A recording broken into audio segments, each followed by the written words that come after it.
Welcome to Anime T23, where we dive deep into the most intriguing what-if scenarios in the anime universe. In today's episode, in a world where he was cast aside, ignored, and neglected, Naruto Uzumaki is about to uncover the darkest secrets of his lineage and awaken the most dangerous eyes the world has ever seen. But will the power of the Sharingan save him from the village's scorn, or will it consume him entirely? What if Naruto was neglected by his family and had the strongest Sharingan? Part 1. Flashback No Jutsu, time skip. 6 months later. Final graduation day, the whole class was sitting in their seats. Each one sitting impatiently for the test to begun. Out all of those kids, there was also Mito Namikaze, the beloved daughter of the 4th Hokage, Jinchuriki of the Nine-Tailed Fox. Mito was sitting by Ino, as usual, though today she wasn't paying attention to what she was saying.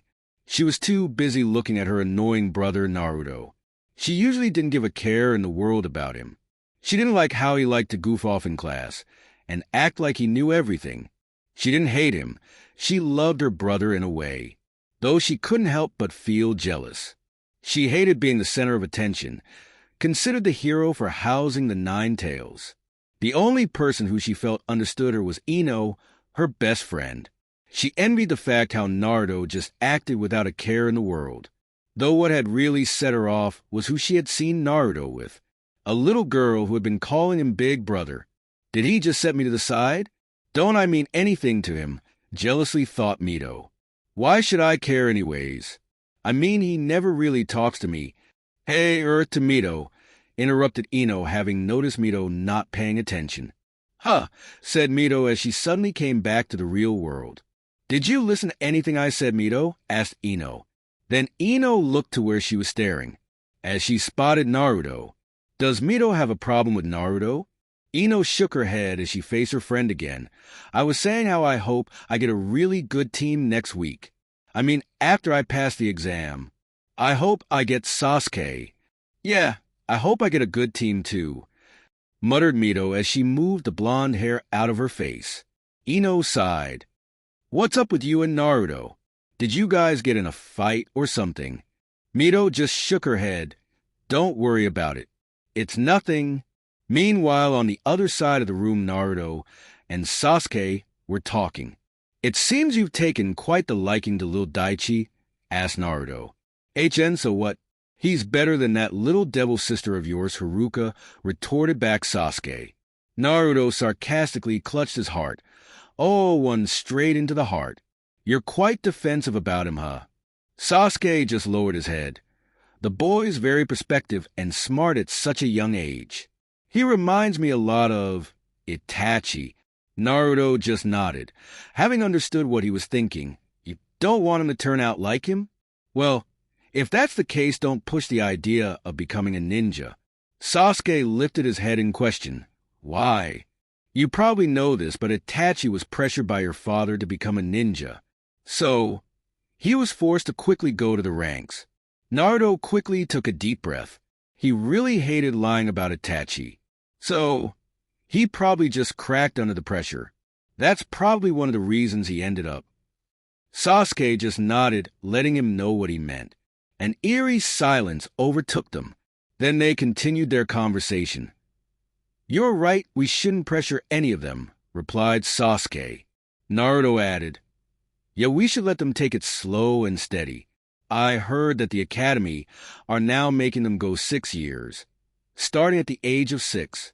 So, Haruka will probably be joining since her birthday was 3 weeks. Daichi won't have to worry about any of this, since he just turned for not too long either. Replied Sasuke. Naruto just sweat dropped at the classic uchiha grunt. I'm so glad Haruka is nothing like the average uchiha, though I wonder how she will do when she joins the academy. Well, at least I won't have to worry about her when I go on missions. 'Cause today is the day I become a ninja. Then suddenly Haruka and Mizuki walked into the room, followed by 2 of them being dark-haired boy with really pale skin. He was wearing a short black jacket with 2 red stripes on them. With the jacket, he was wearing some black pants and sandals. The other one was a girl with long brown hair and a blue bandana in her hair. She also had pale skin, though not as pale as the first. She was wearing a dark blue kimono shirt, a light blue skirt, and blue sandals. Many of the students, included Naruto, were wondering who they were, though their question was answered as Haruka spoke up. "Hello, class, as many of you know, we will be taking our final exam today." Haruka then motioned the kids to come forward. "These 2 kids will be taking the exams with us. They might even end up being on your team. If they come to pass." Then most of the class began to groan and shout stuff like, "That's not fair.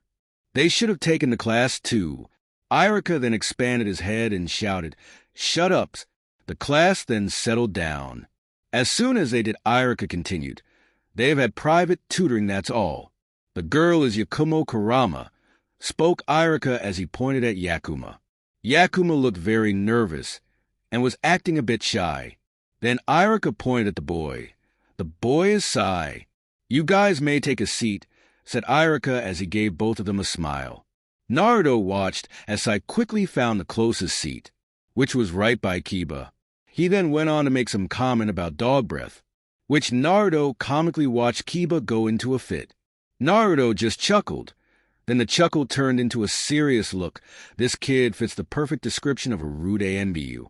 Well, according to the scroll Shursui gave me, his smile is fake, and he's bad at interacting with others. I wonder if he's a spy, or father got him out of root.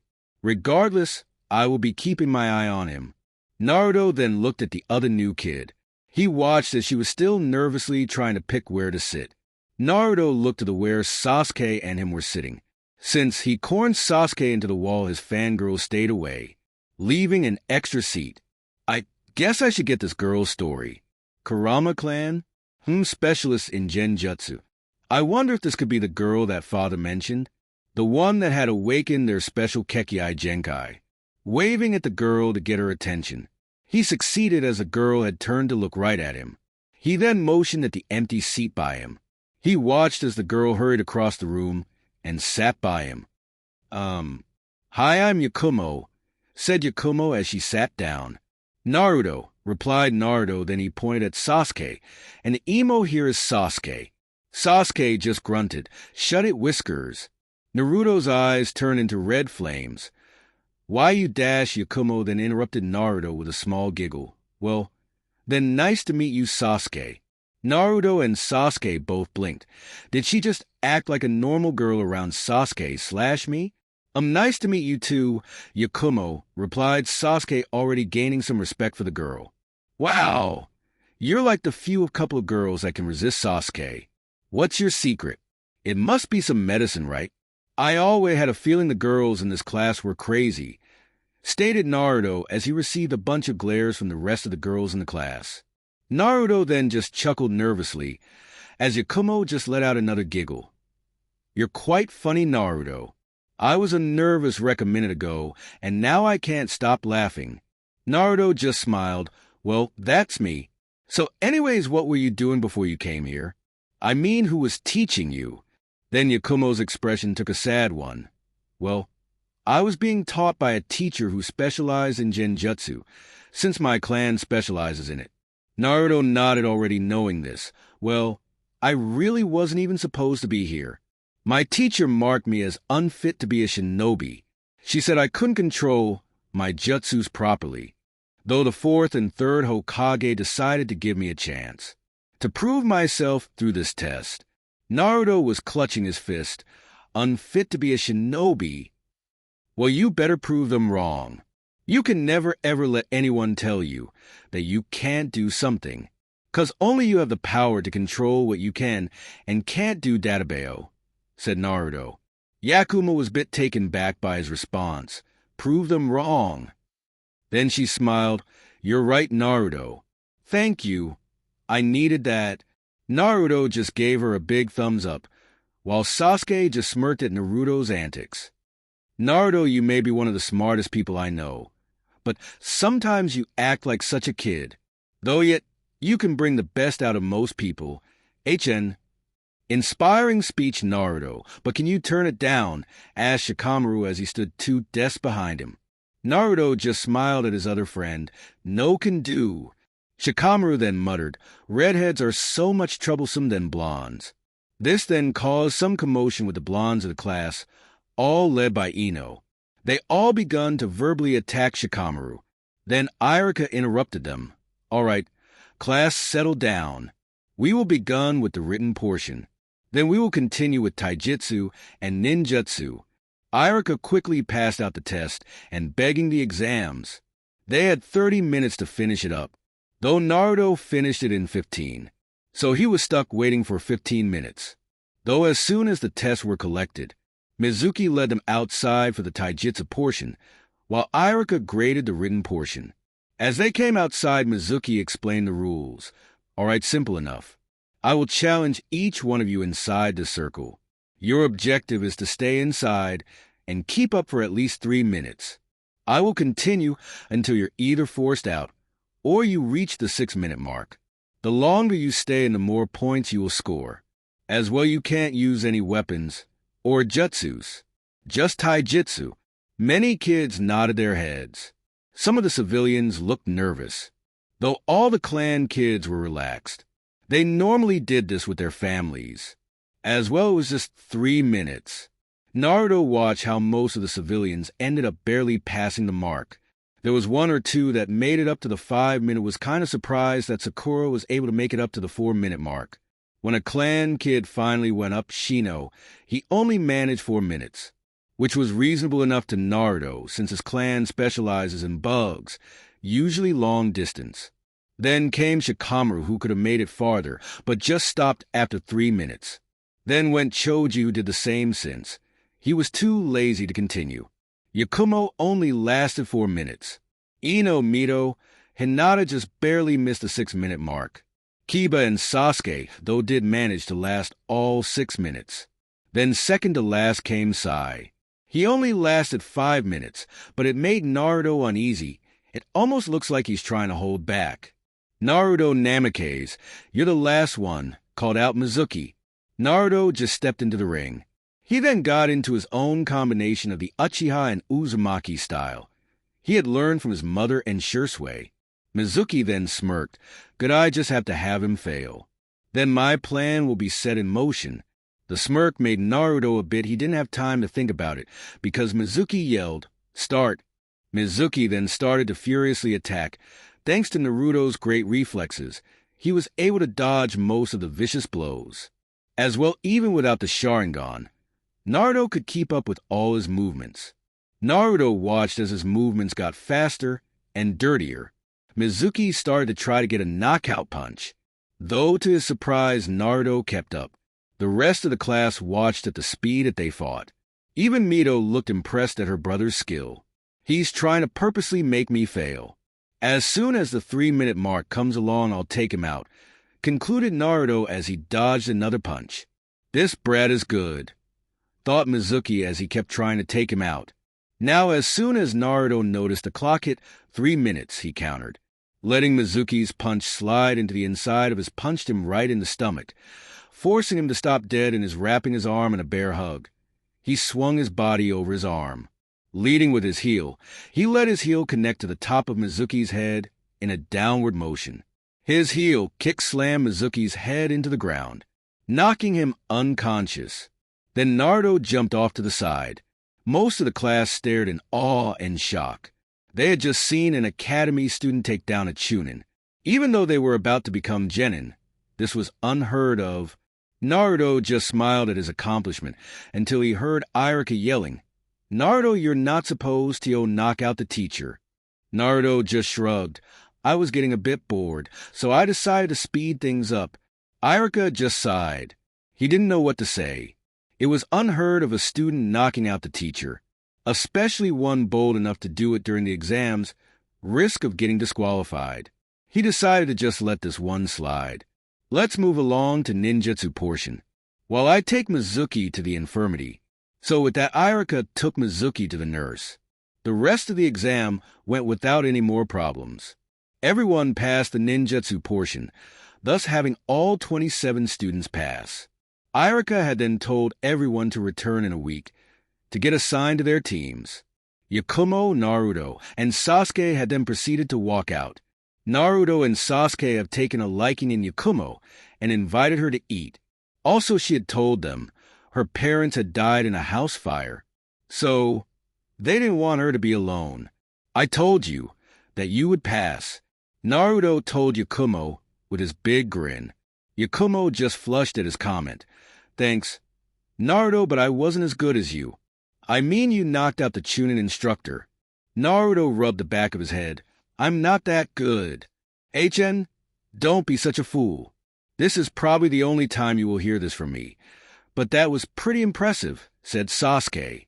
Though I could have done the same if I went last. Typical. Don't flatter yourself, duckhair, said Naruto, causing Sasuke's eyebrow to twitch. Yakumo just laughed at them.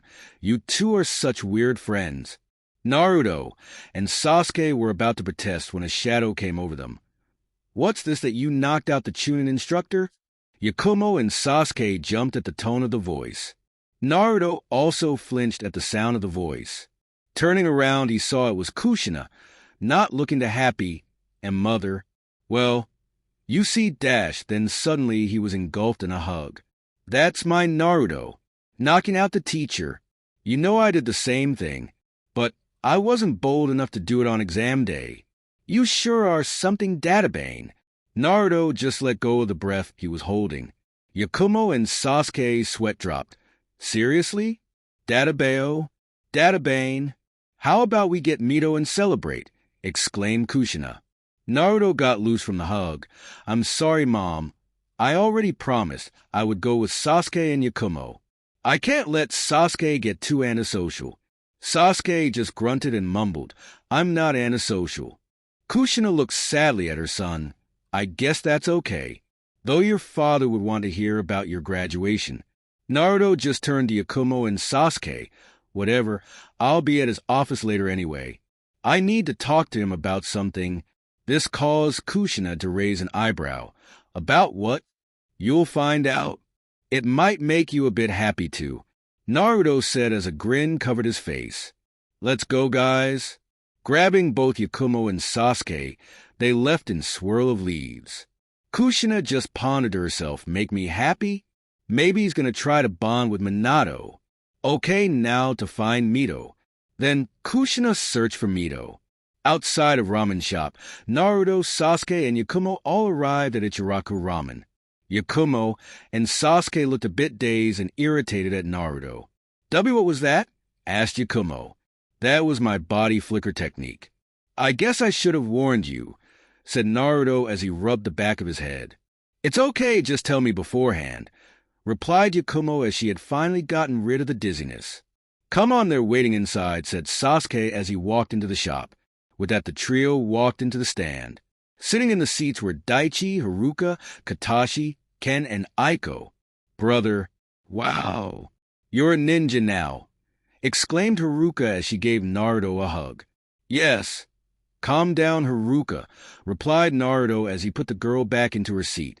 Sasuke then proceeded to sit between Daichi and Aiko, while Yakumo just awkwardly stood there, though Aiko had noticed her.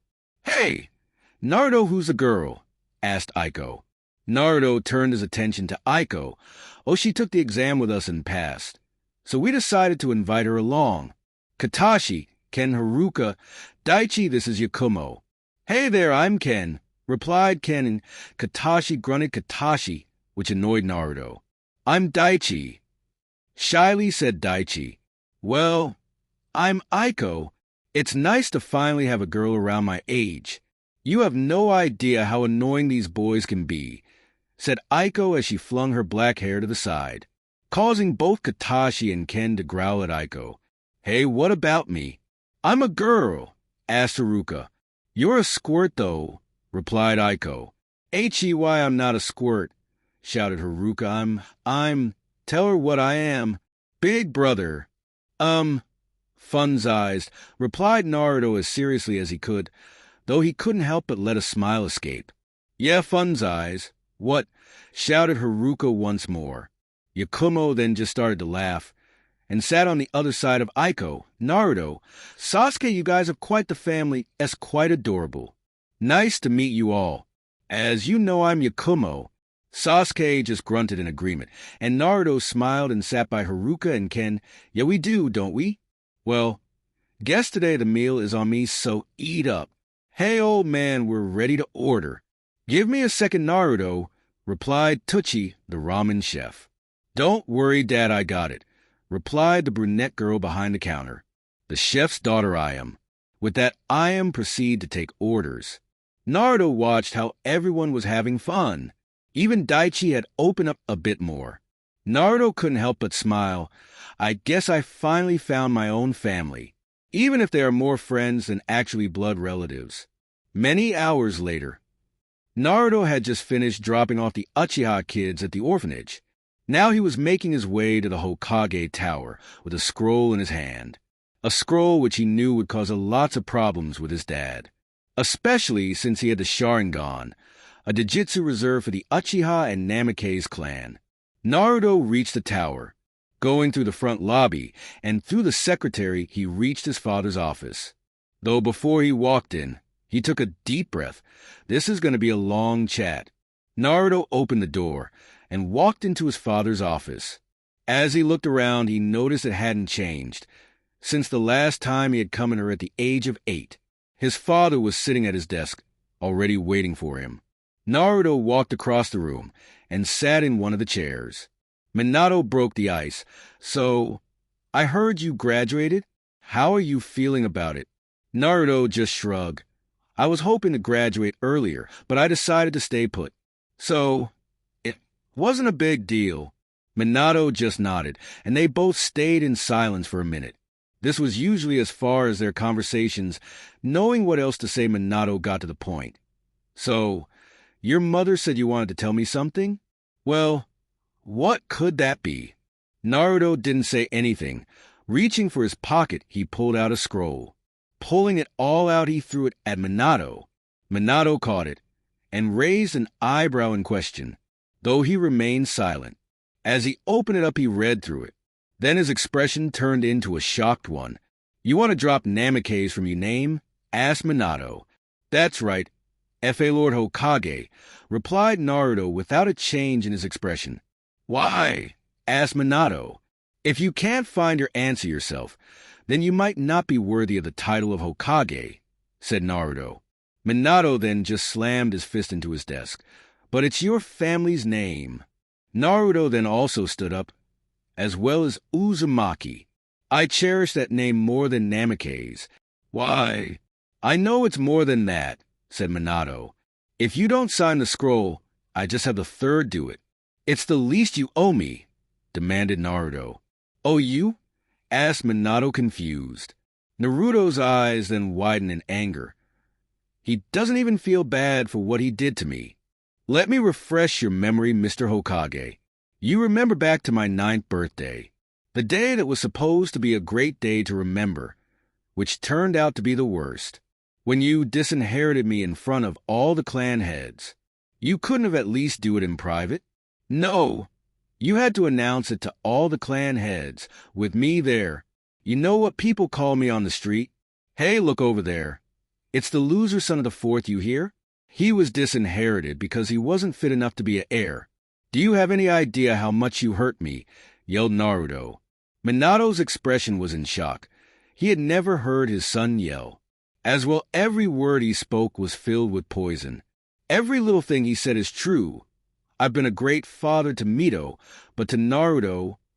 Looking back up to Naruto, he saw him calm back down. What have I done to make it up to him? As well, what does he mean what people call him on the street?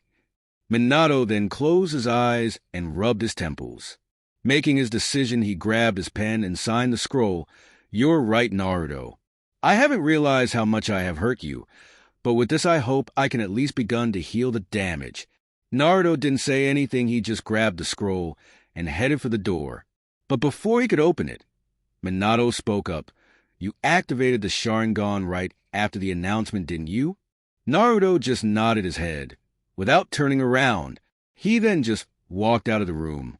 Minato sat at his desk and looked at his family picture almost 6 years ago, when Mito and Naruto were still friends. When Naruto would actually call him dad, not father or Lord Hokage. Then a tear rolled out of Minato's eye. What have I done? Maybe he is right. Maybe I'm not worthy of Hokage. With Naruto walked out of the office, with the scroll clutched to his chest. Naruto was crying. The memories of his birthday had scared him for life. It made him think that if he hadn't activated the Sharingan, then he wouldn't have had to kill Shursui. No, I can't think like that. If I hadn't activated the Sharingan, then I would have never found my own family. I probably would have been stuck being a lonely kid, thought Naruto as he walked out of the building. Naruto dropped off the scroll at the department which dealt with name changes. After that he begun to walk home. I can't go home. I might run into him. I can't handle another discussion about my past, especially about my Sharingan. Naruto then jumped to the roof and made his way to the orphanage. As he jumped roof to roof, he watched as the sun begun to set. As he arrived at the orphanage, already past visiting hours, he snuck in through the window, right into Haruka's room, the only person he could let himself cry around. As he silently got in, he noticed how his little sister was reading some manga. He let himself smile. You know you shouldn't read so much of that junk. Haruka fell over bed, dropping her manga. Brother. Cho, replied Naruto. Haruka stood back up and whispered, Brother, what are you doing here? Well, I was having problems at home, and I didn't know where else to go. Haruka just smiled. Well, you can always stay with me. We can have a sleepover, read manga, stay up late, and eat lots of candy. Naruto just let out a small chuckle. I don't know about the last one. You get a bit hyper with too much candy. Haruka covered her mouth as she let out a small giggle. Okay, maybe not lots, but we're having candy. Fine, respond Naruto. Haruka just jumped up and down in victory. She quickly went out of her bed and pulled out a box. A box filled with books, videos, and comics. Aren't manga and comics the same? By the way, brother, what happened with you and your family? I mean, your mommy is really nice. Even if she looks like a tomato. Asked Haruka. Naruto just closed his eyes. It wasn't with my mother, it was with my father. I changed my name to Uzumaki, like I told you I would, though it took a lot of arguing. So, I'm not really ready to talk to him again. I'm sorry. What if I talked to him? Asked Haruka, wanting to help her brother. Naruto shook his head. It isn't that serious. It's just, I don't want to talk about how I got the Sharingan. Haruka understood what he was talking about. She knew he didn't like talking about it, okay? Now, which one do you want to read first? Naruto just shrugged. I don't know. What's your favorite? Haruka just smiled and pulled out a creamy and greenish book. This one is my favorite. Want to know why? Why? Asked Naruto. Well, because the main character is the same name as yours. As well, the character is a lot like you. He never gives up. As well, he always beats up the bad guy and saves the day, exclaimed Haruka. It's called The Tale of the Utterly Gutsy Ninja. Naruto pondered for a minute. I've heard that book before. But where? Well, it sounds like a great book. Let's start with that, spoke Naruto. With that, Naruto grabbed the book and sat on the bed. Sitting Haruka on his lap, he begun to read the story out loud. 1 week later, Academy. Naruto sat with Sasuke and Yakumo. They had really begun to be good friends over the course of the week. They were actually hoping to be on the same team, though it was unlikely since Naruto and Sasuke were both top of the class. Sasuke was only Rookie of the Year because Naruto didn't want the title. So, he purposely missed a question or two on the written portion. Naruto just sat there silently as Yakumo and Sasuke talked. Sasuke had seemed to gain major respect for Yakumo because first she wasn't drooling all over him. As well, he really respected her skills in genjutsu. Even Naruto had trouble breaking out of her intermediate ones. Though as they continued to talk, Naruto was thinking about the course of last week. His mom had chewed him out for not coming home that night, though after the news of him changing his last news reached his family. Kushina didn't know to be happy about changing his last name to Uzumaki, or angry that he didn't consult her first. While Mito didn't say anything, she was acting a bit different, but Naruto just assumed it was about him changing his last name. He had seen his father only a few times, but thankfully he didn't bring anything up. He was just a bit more friendly than usual. Naruto guessed he was trying to make a slow approach. Suddenly Haruka popped in. "All right, class, I'm proud to say that today you are now Shinobi-Naruto," just zoned out knowing Haruka was going to give his usual "I'm proud" speech. Though his attention returned, when Haruka started to call out teams, Kakashi and Taki, Team 1 will be Haruka named off all the teams, though nobody said anything until they reached Team 7 will be Mito Namikaze, Sasuke Uchiha, and Sakura Haruna. Your sensei will be Haha Ino. Love conquers all, yelled out Sakura.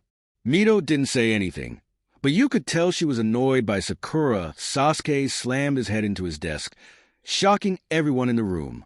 Naruto just gave his friend a nervous chuckle. "I don't know whether to envy or pity you." Sasuke raised his head.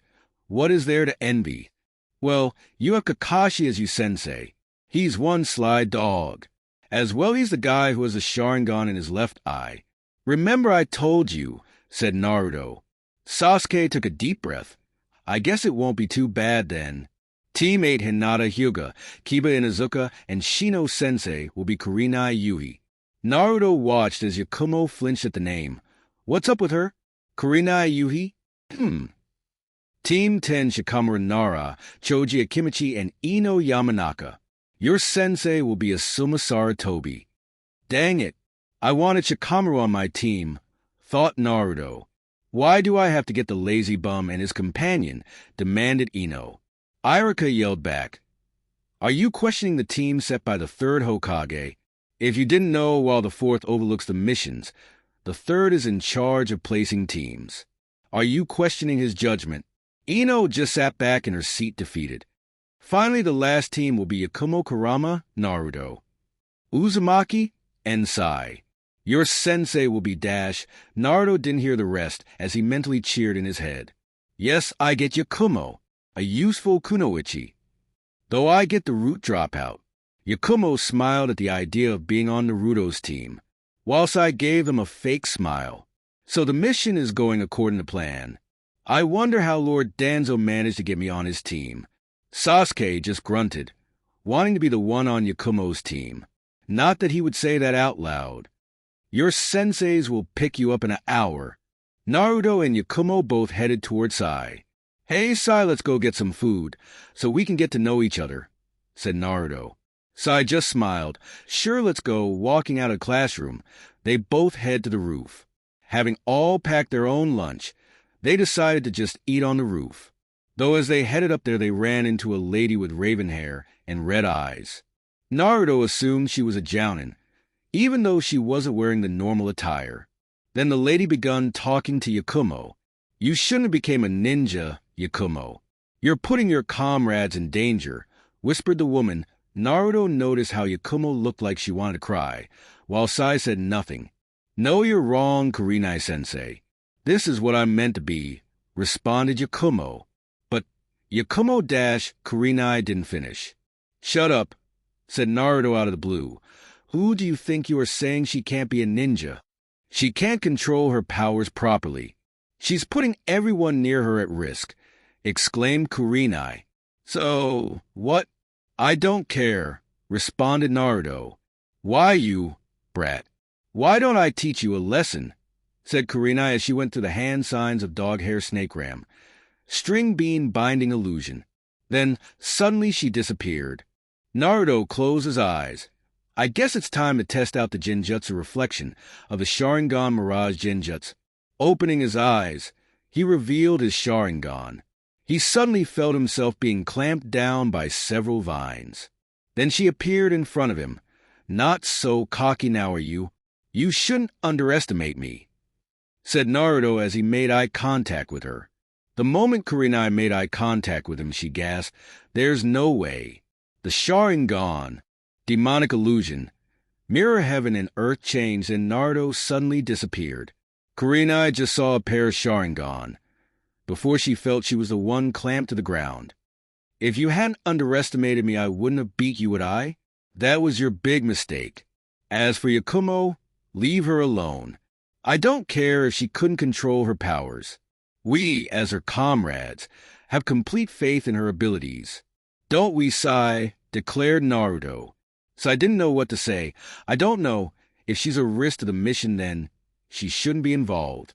Yet, I need to get on his good side. Yes, Naruto, I also have full faith in her abilities, said Sai.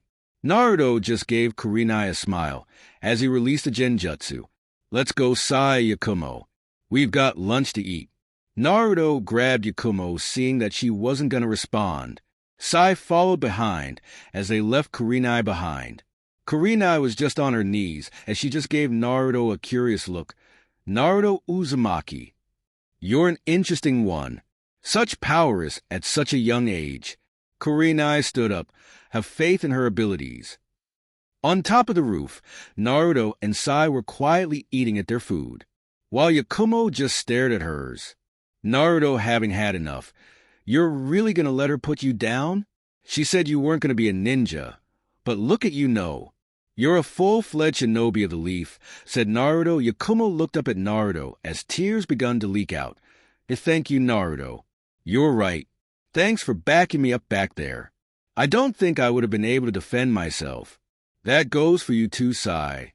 Naruto watched as Sai just gave a smile. You didn't completely believe in what you said earlier, did you? Asked Naruto. Sai gave him a blank look. What do you mean? Naruto sighed. I know you lied, though I appreciate it regardless. Sai was speechless for a while. How? Yakumo looked at Sai in interest. What does Naruto mean lied? First, it's very difficult to lie to the Sharingan. As well I know that in Root you're trained to get rid of any complications on a mission, replied Naruto. Sai just looked at Naruto in the eye. So, he knew all along. Yakumo just gave a curious look. Root? How did you know? Asked Sai. Naruto continued to eat. The way you carried yourself, as well the way you talked. Everything was forced, though you're kind of different from the rest. Sai asked, What do you mean? You're not completely sure about Danzo, are you? Said Naruto. Sai narrowed his eyes. There's no way he knows about Shin. Sai just shrugged. It doesn't matter anymore. I'm no longer part of Root. Naruto finished his food and threw it in the trash can. Good, because you're now part of Team 11, and in Team 11 we never leave a comrade behind. What if Dash? Spoke Sai. There's no what ifs. Just like we didn't leave Yakumo behind with her old sensei. We never abandon a comrade. So, if you truly want to be part of this team, then you will never abandon a comrade, said Naruto. Sai just looked down at his plate. Never abandon a comrade. Is this a motion? Yakumo then spoke up. Yeah, that's a great motto to fight by. That should be like our team thing. Naruto smiled. I'm glad you agree. I hope our sensei does too. By the way, who is it? Yakumo was about to reply when the bell rang. Whoops. Well, I guess we should get back. You'll meet him there. With that, Yakumo walked down the stairs, followed by Naruto and Sai. 3 hours later. Team 11 and Team 7 were impatiently waiting for their sensei. Everyone else had already left for except those two teams. Naruto had already expected Kakashi to be late, but he had no idea who could be their sensei. Yakumo had quickly started talking to Sasuke, much to the annoyance of Sakura. Sai was just sitting at the desk in the middle deeply thinking. Therefore, Naruto had no one to ask. Naruto assumed it was just some new guy Kakashi had convinced to be late, or maybe a friend. Naruto sighed as he watched the clock tick. Then suddenly the door opened, revealing. Flashback no jutsu time skip. S/O to Akira08 for being the first to guess Team 11 sensei. 3 hours later. Team 11 and Team 7 were impatiently waiting for their sensei. Everyone else had already left, except those two teams. Naruto had already expected Kakashi to be late, but he had no idea who could be their sensei. Yakumo had quickly started talking to Sasuke, much to the annoyance of Sakura. Sai was just sitting at a desk, deeply thinking. Therefore, Naruto had no one to ask. Naruto assumed it was just some new guy Kakashi had convinced to be late, or maybe a friend. Naruto sighed as he watched the clock tick. Then suddenly the door opened, revealing. Earlier in the week, the third Hokage had just finished putting together another team. It seems like we're going to have the second generation of the Ino Shikicho formation, thought Hiruzen as he looked at Shikamaru, Ino, and Choji. Asuma seems like a nice choice. He would definitely get along with Shikamaru. Then Hiruzen looked at the last and final team. He looked at the girl of the team, Yakumo Kurama, heiress to the Kurama clan. I'm glad Minato made the right choice of letting her pursue a ninja career. Hiruzen then took his gaze towards the root dropout. As Danzo had stated, Hiruzen couldn't help but feel like his old friend was up to something. To think Danzo would let a boy with so much potential fall through his hands, just cause he didn't have enough loyalty toward him alone. If that was the case, he would have killed him in an instant. Something just doesn't add up. Finally, Naruto. Hiruzen stared at the picture of the blue-eyed redhead. How I would give my left arm to have you as cheerful as you used to be. Always smiles wherever you go. Though you haven't changed much around your friends, I can see the pain when you're all alone. It's shame that Minato's only mistake would be such a terrible one. The third Hokage just rubbed his temple. I'm not sure if putting side with Naruto was the best choice. It could be exactly what Danzo wants, but I can't risk putting him with any of the other clan heirs, especially since none of them are as talented as young Naruto. As well, Yakumo has her abilities sealed, so she is no use to Danzo. The only risk is Naruto's Sharingan. The third Hokage then took out a file of possible Jonin senseis. None of these will do. I need someone that will not only connect with them, but keep a close eye on them. The only one that matches is Kakashi, though I already put him with Team 7. He's better suited with handling Sasuke and Mito's issues. Maybe. Hiruzen then signaled an ENBU station in the corner of his room. The ANBU left his hiding spot and kneeled in front of the third Hokage. Lord Third, what's your request? I need you to get me. Tenzo, replied Hiruzen. Yes, he will do perfectly. He will keep a good eye on Sai. Being a former root, possibly even get him to open up. As well, I could see him getting along with Naruto, being friends with Kakashi. As for Yakumo, he could help with her seal, since he does carry the cells of the first Hokage. May she lose control, he could use the first Hokage's seal to reseal it. It isn't as powerful, but we're not trying to keep a tailed beast at bay. Just that inner monster, which is an overkill since the seal is meant for tailed beasts. Tenzo will do just fine, or should I give him an actual name? How about Yamato? That will do just fine. Minutes before Yamato entered the room. Senpai, are you sure it's a good idea arriving 3 hours late? Asked Yamato. Meh, probably not, but it's always quite entertaining to watch, replied Kakashi. Yamato just sweat dropped. Why, did I agree to this? My team right now is probably furious. Now I have to deal with a bunch of angry brats. By the way, who's on your team? I don't know I was late to the meeting, so I missed out on who was on my squad. Yamato formed an even bigger sweat drop. I just know I'm taking Team 7. I'm assuming I'll probably get Naruto since I asked for him. As well, the Uchiha. Yamato just sighed and shook his head. You wrong, I'm getting Naruto Uzumaki. Kakashi stopped right in his tracks. What? Then who am I getting? Never seen Kakashi get so loud, thought Yamato. I think Sasuke Uchiha, Mito Namikaze, and Sakura. Haruno. Kakashi's shoulders slumped a little. I was really hoping to get Naruto. The kid sure is something. As well, I took quite a liking to him. Not to mention I really wanted to teach Sensei's son. You maybe want to switch teams? Kakashi rubbed the back of his head. Look at that, me asking you for a favor. It seems you're no longer my subordinate. Yamato shook his head furiously. No.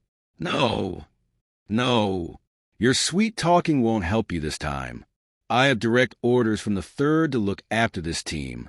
Even if I did switch with you, he'll intervene and switch them. Kakashi raised an eyebrow. Direct orders from the third Hokage? What's so important about his team? I know Naruto is the Hokage's son, but to specifically have Tenzo take on a team? No! That can't be it. What's so special about the team? If you have to be their sensei, Tenzo, ask Kakashi. Don't call me that. It's Yamato now. As for why, I can't tell you all the details, but it has to do with every single member. The team has problems left and right, replied Yamato. Well, according to the third Hokage, Kakashi just gave Yamato a small without uttering a word. They reached the door at last. Present. Naruto watched as Kakashi walked in with a brown-haired man in a type of face mask. He wore the usual Jonin attire of Konoha, just like Kakashi. Team 7 asked Kakashi. Then Mito, Sasuke, and Sakura stood up. Meet me on the roof in 5 minutes. Then a cover of smoke covered him, and he disappeared. Sasuke grunted as he walked out the door with Sakura and Mito. After they had left Yakumo, Sai, and Naruto alone with Yamato. So, you're our sensei? Asked Naruto. Who are you? I'll explain that at Training Ground 4. Now you have 10 minutes to get there, or you won't become ninjas, said Yamato and disappeared in a shunshin. Yakumo and Sai were just about to run, when Naruto shouted to them, "Just grab my hand." Yakumo blushed as she grabbed Naruto's hand, and Sai was just confused. Is this how teammates are supposed to run? No, you idiot, replied Naruto as he formed a one-handed sign, and they disappeared in a swirl of leaves. Training Ground 4. Yakumo arrived at his shunshin. He got to the nearest tree and sat down. He believed he had a few minutes of relaxation until his genin team got there. Boy, was he wrong. Not moments after he sat down, a swirl of leaves appeared in front of him. Then as the leaves disappeared, his 3 genin were in front of him. Impressive. One of them must know the shunshin as well. Not to mention, he was thoughtful enough to give his comrades a ride. Probably Naruto, since he was trained by Shunshin Shursui. This team should have no problems passing Kakashi's bell test, thought Yamato as he gave his genin team a better look. As well, all 3 of them look like seriously wanting to be ninjas. Not some brats that don't even know what they're doing. Maybe this won't be so bad. Seems you guys are pretty quick. All right, let's start with introductions. State things like name, likes, dislikes, hobbies, and dreams. As well, anything useful that may come to mind, stated Yamato. Why? Don't you go first, Sensei, asked Yakumo. All right, said Yamato. My name is Yamato. What I like and dislike is none of your business. Hobbies? I guess I really like to study architecture and planting. As for dreams, I guess maybe starting a family someday. Naruto and Yakumo sweat dropped. What a boring guy. Is this supposed to be our sensei? Sai just gave his neutral face and replied, I guess I'll go next. I like to train, draw, and protect Konoha. I dislike traitors. As for hobbies, I paint and draw. As for dreams, I guess I really don't have one. As for anything useful to mention, I use a special type of ninjutsu based on ink drawings. Drawing ninjutsu? Interesting, thought Naruto. Drawing ninjutsu? Maybe he could help me with my drawing genjutsu, wondered Yakumo as she begun to wander off. So, this is the special ability that the third spoke of. To think that this boy could have thought of something so ingenious. He's right to be suspicious of Danzo, concluded Yamato. I guess I'll go next. My name's Yakumo Kurama. I like to paint and draw too. I also like my clan and genjutsu. As for dislikes, I hate people who put down others. My hobbies would include drawing, painting, and polishing my genjutsu skills. My dream for the future would be to be the strongest genjutsu user ever seen in my clan, to restore my clan's former glory in the arts of genjutsu. As for useful things to mention, I have a special Kekkai Genkai, which works with genjutsu. Sai and Naruto already knew most of this, for different reasons. It was Yamato who had been left with any thoughts. So, I'm guessing she is unaware of the sealed monster in her conscious. That may be a problem if the fourth Hokage's seal breaks. though the third reassured me it was very unlikely. I guess I'm last. My name's Naruto Uzumaki. I like my little sister Haruka, ninjutsu, genjutsu, kenjutsu, my family, and my uchiha family. I dislike people who take people for granted, people who put others' dreams down, and a certain man. My hobbies include polishing my skills and hanging out with my friends.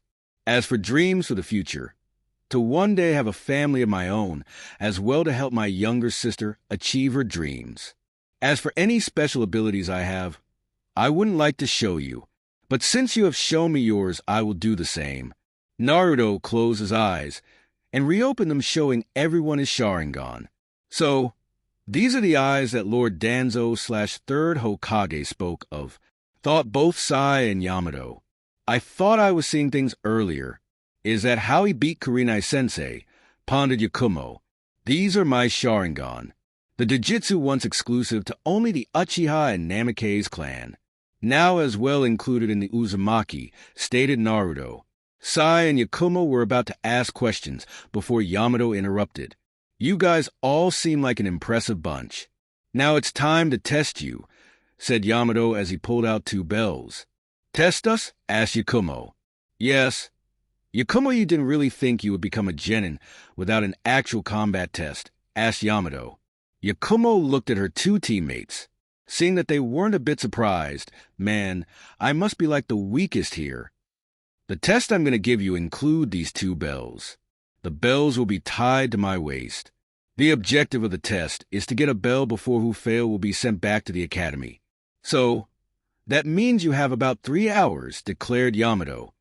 Sensei, there is only 2 bells, pointed out Sai. Yes, you see I will only be taking on 2 of you. So, that means one of you will definitely be going back to the academy, answered Yamato. This test, something is wrong. 3-man team?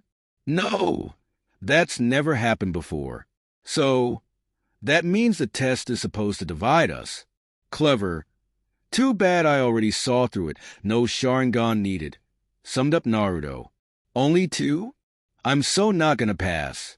Naruto is insanely strong, and Sai is probably strong too, worried Yakumo. My mission is to watch Naruto. So, that means that Yakumo will have to go, but I'll let things roll its course. Naruto did say he never abandons a comrade. Let's see what that is all about, thought Sai. So, let the test begin, shouted Yamato. Yamato watched as all 3 students jumped away, hiding from sight. Yamato looked around the clearing. They're good at hiding, I'll give them that, but I placed some seeds on them before they took off. Yamato closed his eyes and concentrated. One is hiding in a bush at 4 o'clock. The other is hiding in a tree at 9 o'clock. The last is on my vest. Yamato then opened his eyes and put his hands in a ram's seal and mouthed. Ki? Yamato then watched as a pair of Sharingan eyes appeared for a brief second, and indeed there was a seed attached to his jounin vest. But when it couldn't have been then. Yamato then remembered when Naruto first showed his Sharingan minutes ago. Yamato smiled. Interesting indeed, Kakashi. Then suddenly the redhead appeared before him. Naruto pulled up his sleeve to reveal some type of bandage, watched with interest as Naruto put a little chakra in it. An orange-handled sword with a leaf crest on it appeared. The sword had a black blade with an orange line going through the middle. The line finished at the end, forming an uzumaki swirl. Nice sword you go there, but attacking like you have will do no good. To have avoided the seeds earlier was impressive. Doing this not so much, spoke Yamato. Sometimes I like to mix things up. How about we begin? Shouted Naruto as he disappeared in a blur. Appearing behind Yamato, he slashed his sword through the air. Yamato, bit surprised by speed, was still able to unsheath his tanto and blocked his strike. Naruto then pressed the attack. Yamato didn't want to admit it, but this kid was giving him trouble. This kid is so fast.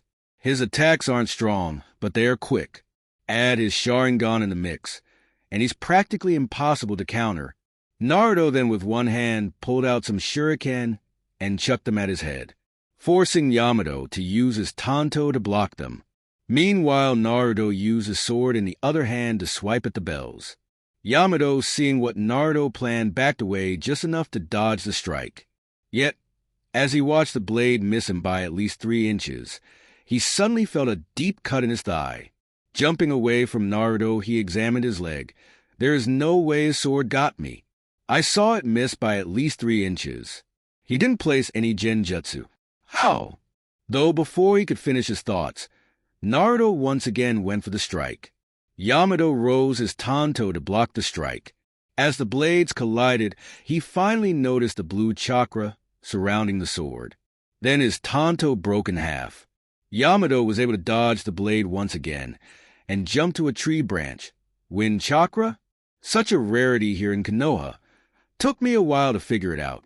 Must say you have quite the control over it. Why don't I show you how much control I really have? Retorted Naruto as he inhaled a bunch of air, while simultaneously going through a series of hand seals. Wind release, vacuum sphere. Naruto then exhaled several small blasts of air, all gunning for Yamato. Naruto watched as every single one hit Yamato. Then Yamato fell out of the tree. Naruto's eyes widened. Did I kill him? Naruto rushed to check out on his sensei. As he got there, he saw what looked like a wooden clone. Would clone?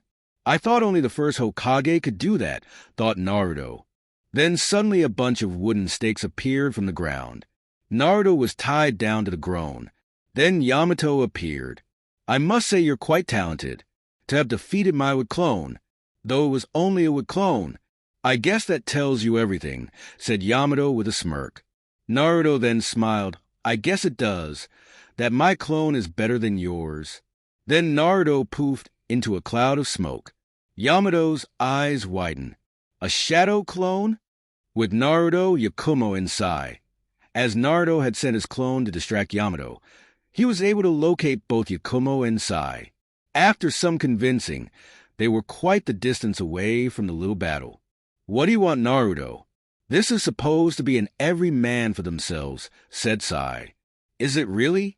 Think about it, guys. 3-man team? I've never heard of one before. This is obviously some test underneath another test, answered Naruto. Then a light bulb switched on in Yakumo's head. You're right. There is no way they would send just one of us back. This is probably some teamwork test. And if it's not, ask Sai testing Naruto's determination. Then I'll give you 2 the bells. I'll probably find some way back in. I am the son of the 4th Hokage after all. Even though I don't like it, it does comes with some benefits, said Naruto. Fine, replied Sai. Then Naruto's eyes widened. Guys, our sensei can use Mokuton. Sai's expression went in shock. Mokuton? Isn't this the guy, the person Danzo mentioned long ago? The experiment. Mokuton? Asked Yakumo. Naruto couldn't believe it. How do you not know about Mokuton? It's like the signature jutsu of first Hokage. He was the only one believed to wield such power, but it seems there is another. Yakumo gasped, having remembered about the first Hokages with style. At that instant, she realized how powerful their sensei could actually be. Wait, how do you know that? Shadow clones. I created one with half my chakra and sent him to stall Yamato-sensei. The clone was just destroyed, so I received all his memories, explained Naruto. That means we don't have much time. We have to come up with a plan, added in Sai. Yakumo nodded at all this information. So, what's the plan? Sai, could you give me an example of this jutsu of yours? Asked Naruto. Sai nodded as he pulled out a scroll and ink brush. He then proceeded to press on the side of the scroll, and a little container of ink popped out. Getting some ink, he opened the scroll and begun to draw, drawing a small bird. He then weaved a few hand signs, ninja art. Super Beast scroll. Then the small bird came to life. I can do larger birds, lions, tigers, snakes, and rats. I plan on creating more, but that's about it for now, explained Sai. I see. How about your genjutsu, Yakumo? Asked Naruto. I have a couple, but I'm only comfortable using about 6 of them in battle. I have tree binding death, death mirage jutsu, false surroundings technique, burning coffin, hidden smoke, and dissolving leaf genjutsu. replied Yakumo. Dissolving leaf genjutsu? Hidden smoke? Burning coffin? Asked Naruto. I've never heard of these techniques. Well, I created these three. You see, dissolving leaf genjutsu is just a swarm of leaves that surround you, and I dissolve in the leaves, attacking you when I please. As for hidden smoke, it's about the same, but you believe you are on fire. As for burning coffin, I put you under the illusion that you have been buried alive, and the inside of the coffin caught fire. With this genjutsu, I use my Kekkei Genkai to force you to believe it's actually real. So, if you don't snap out it, I can literally burn you alive, explained Yakumo. Amazing! I've only created like one genjutsu, but it's not exactly original. Not like yours anyway, admitted Naruto. I also have to admit that's quite a feat expected from one of the Kurama clan. Though how good is your taijutsu and ninjutsu? Asked Sai. Yakumo then put her head down. About average. If we're going to be comrades, you should really focus on all aspects of the ninja. If you are unable to use genjutsu, you will be forced to rely on your other skills. Not trying to be mean, but I'm just stating facts, said Sai.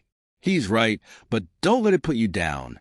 You're extraordinary with genjutsu, and that's exactly why we're going to get those bells. Here's the plan, said Naruto, and then he begun to explain the plan to his two teammates. With Yamato couldn't believe he was outwitted by a genin, not to mention that the others had found the seeds and gotten rid of them.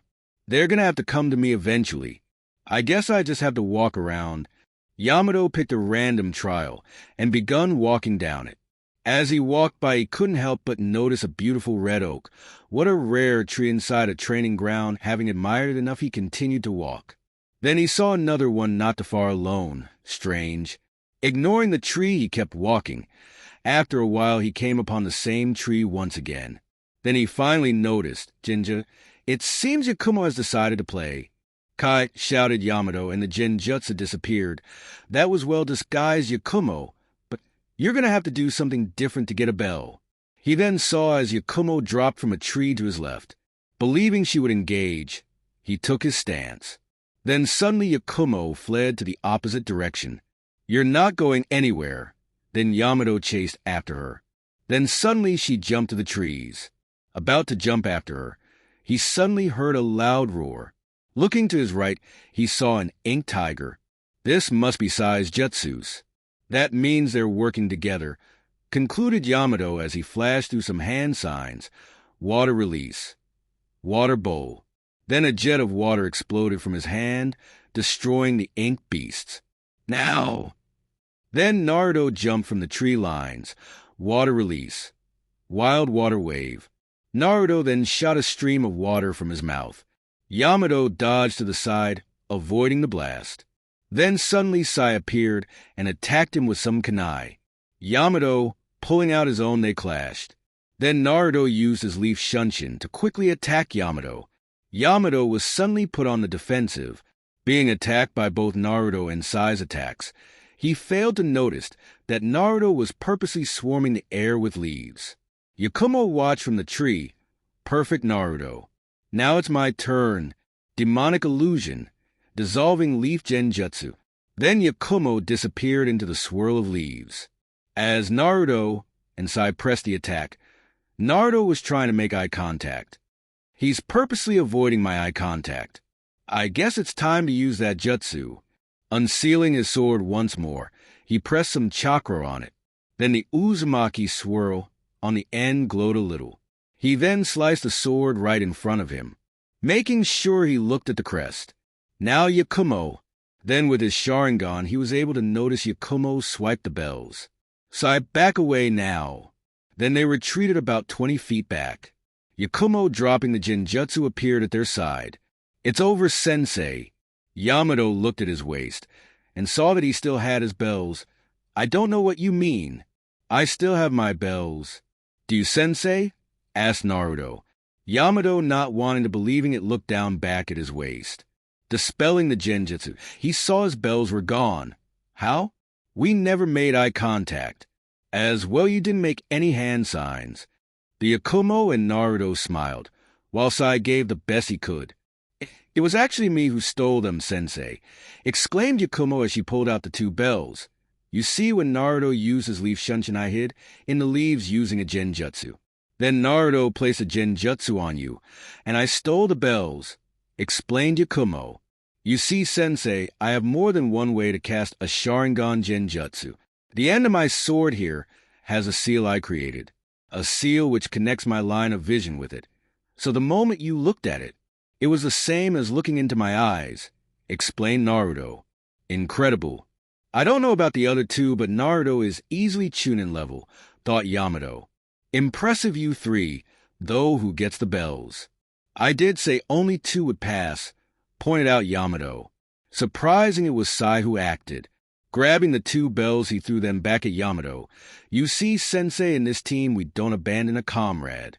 Isn't that right, Naruto? Naruto smiled. Maybe he wouldn't be too bad. That's right, exclaimed Yakumo. Either all of us or none of us, stated Naruto. Yamato smiled. Well, you guys fail? What? Shouted Naruto and Yakumo.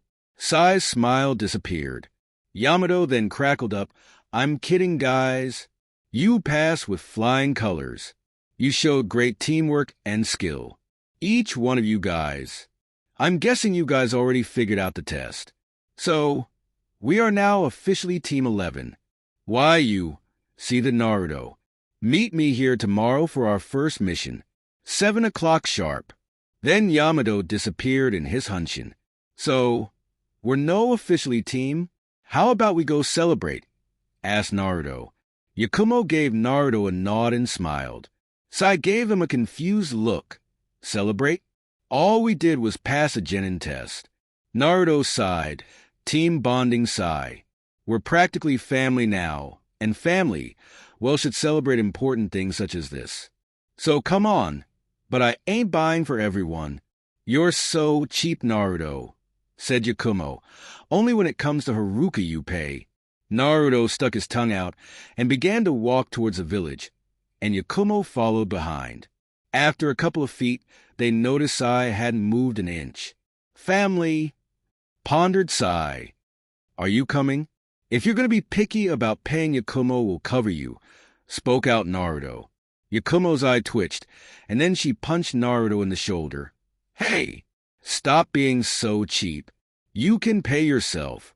Ironic that you're calling me cheap when you don't want to pay yourself, pointed out Naruto. Yakumo crossed her arms. Fine, I'll show you that the Kurama clan isn't some. Naruto also developed a twitch on his eyebrow. Why you? Guys, it wasn't about the money. I just got lost in my own thoughts, interrupted Sai. Fine, let's go, said Naruto as they all begun walking to town. As they made their way there, Naruto and Yakumo broke into another argument. Ramen, exclaimed Naruto. Dango, shouted back Yakumo. Sai watched with curiosity as they two bickered at each other. Is this how family interacts? A lot of bickering if you ask me. All right, we'll eat dango today, but next time it is ramen, said Naruto in defeat. Yakumo smiled and put her arms around Naruto and Sai's necks. H.A. I win. Dango it is. Every had its Sai. Sai shook his head. It's rather unhealthy, so I try to not eat it. Yakumo looked at Sai with horror. Well, you're missing out on the food of gods. Don't worry, I'll save you from your misery. Grabbing Naruto in Sai's hand, she raced to the closet dango shop. Sai looked at their holding hands. Family. With Yamato, Yamato shunshined into the third Hokage's office. Team 11 pass. The third Hokage smiled, as expected. What do you think of your new squad? Yamato looked into the eyes of the third Hokage.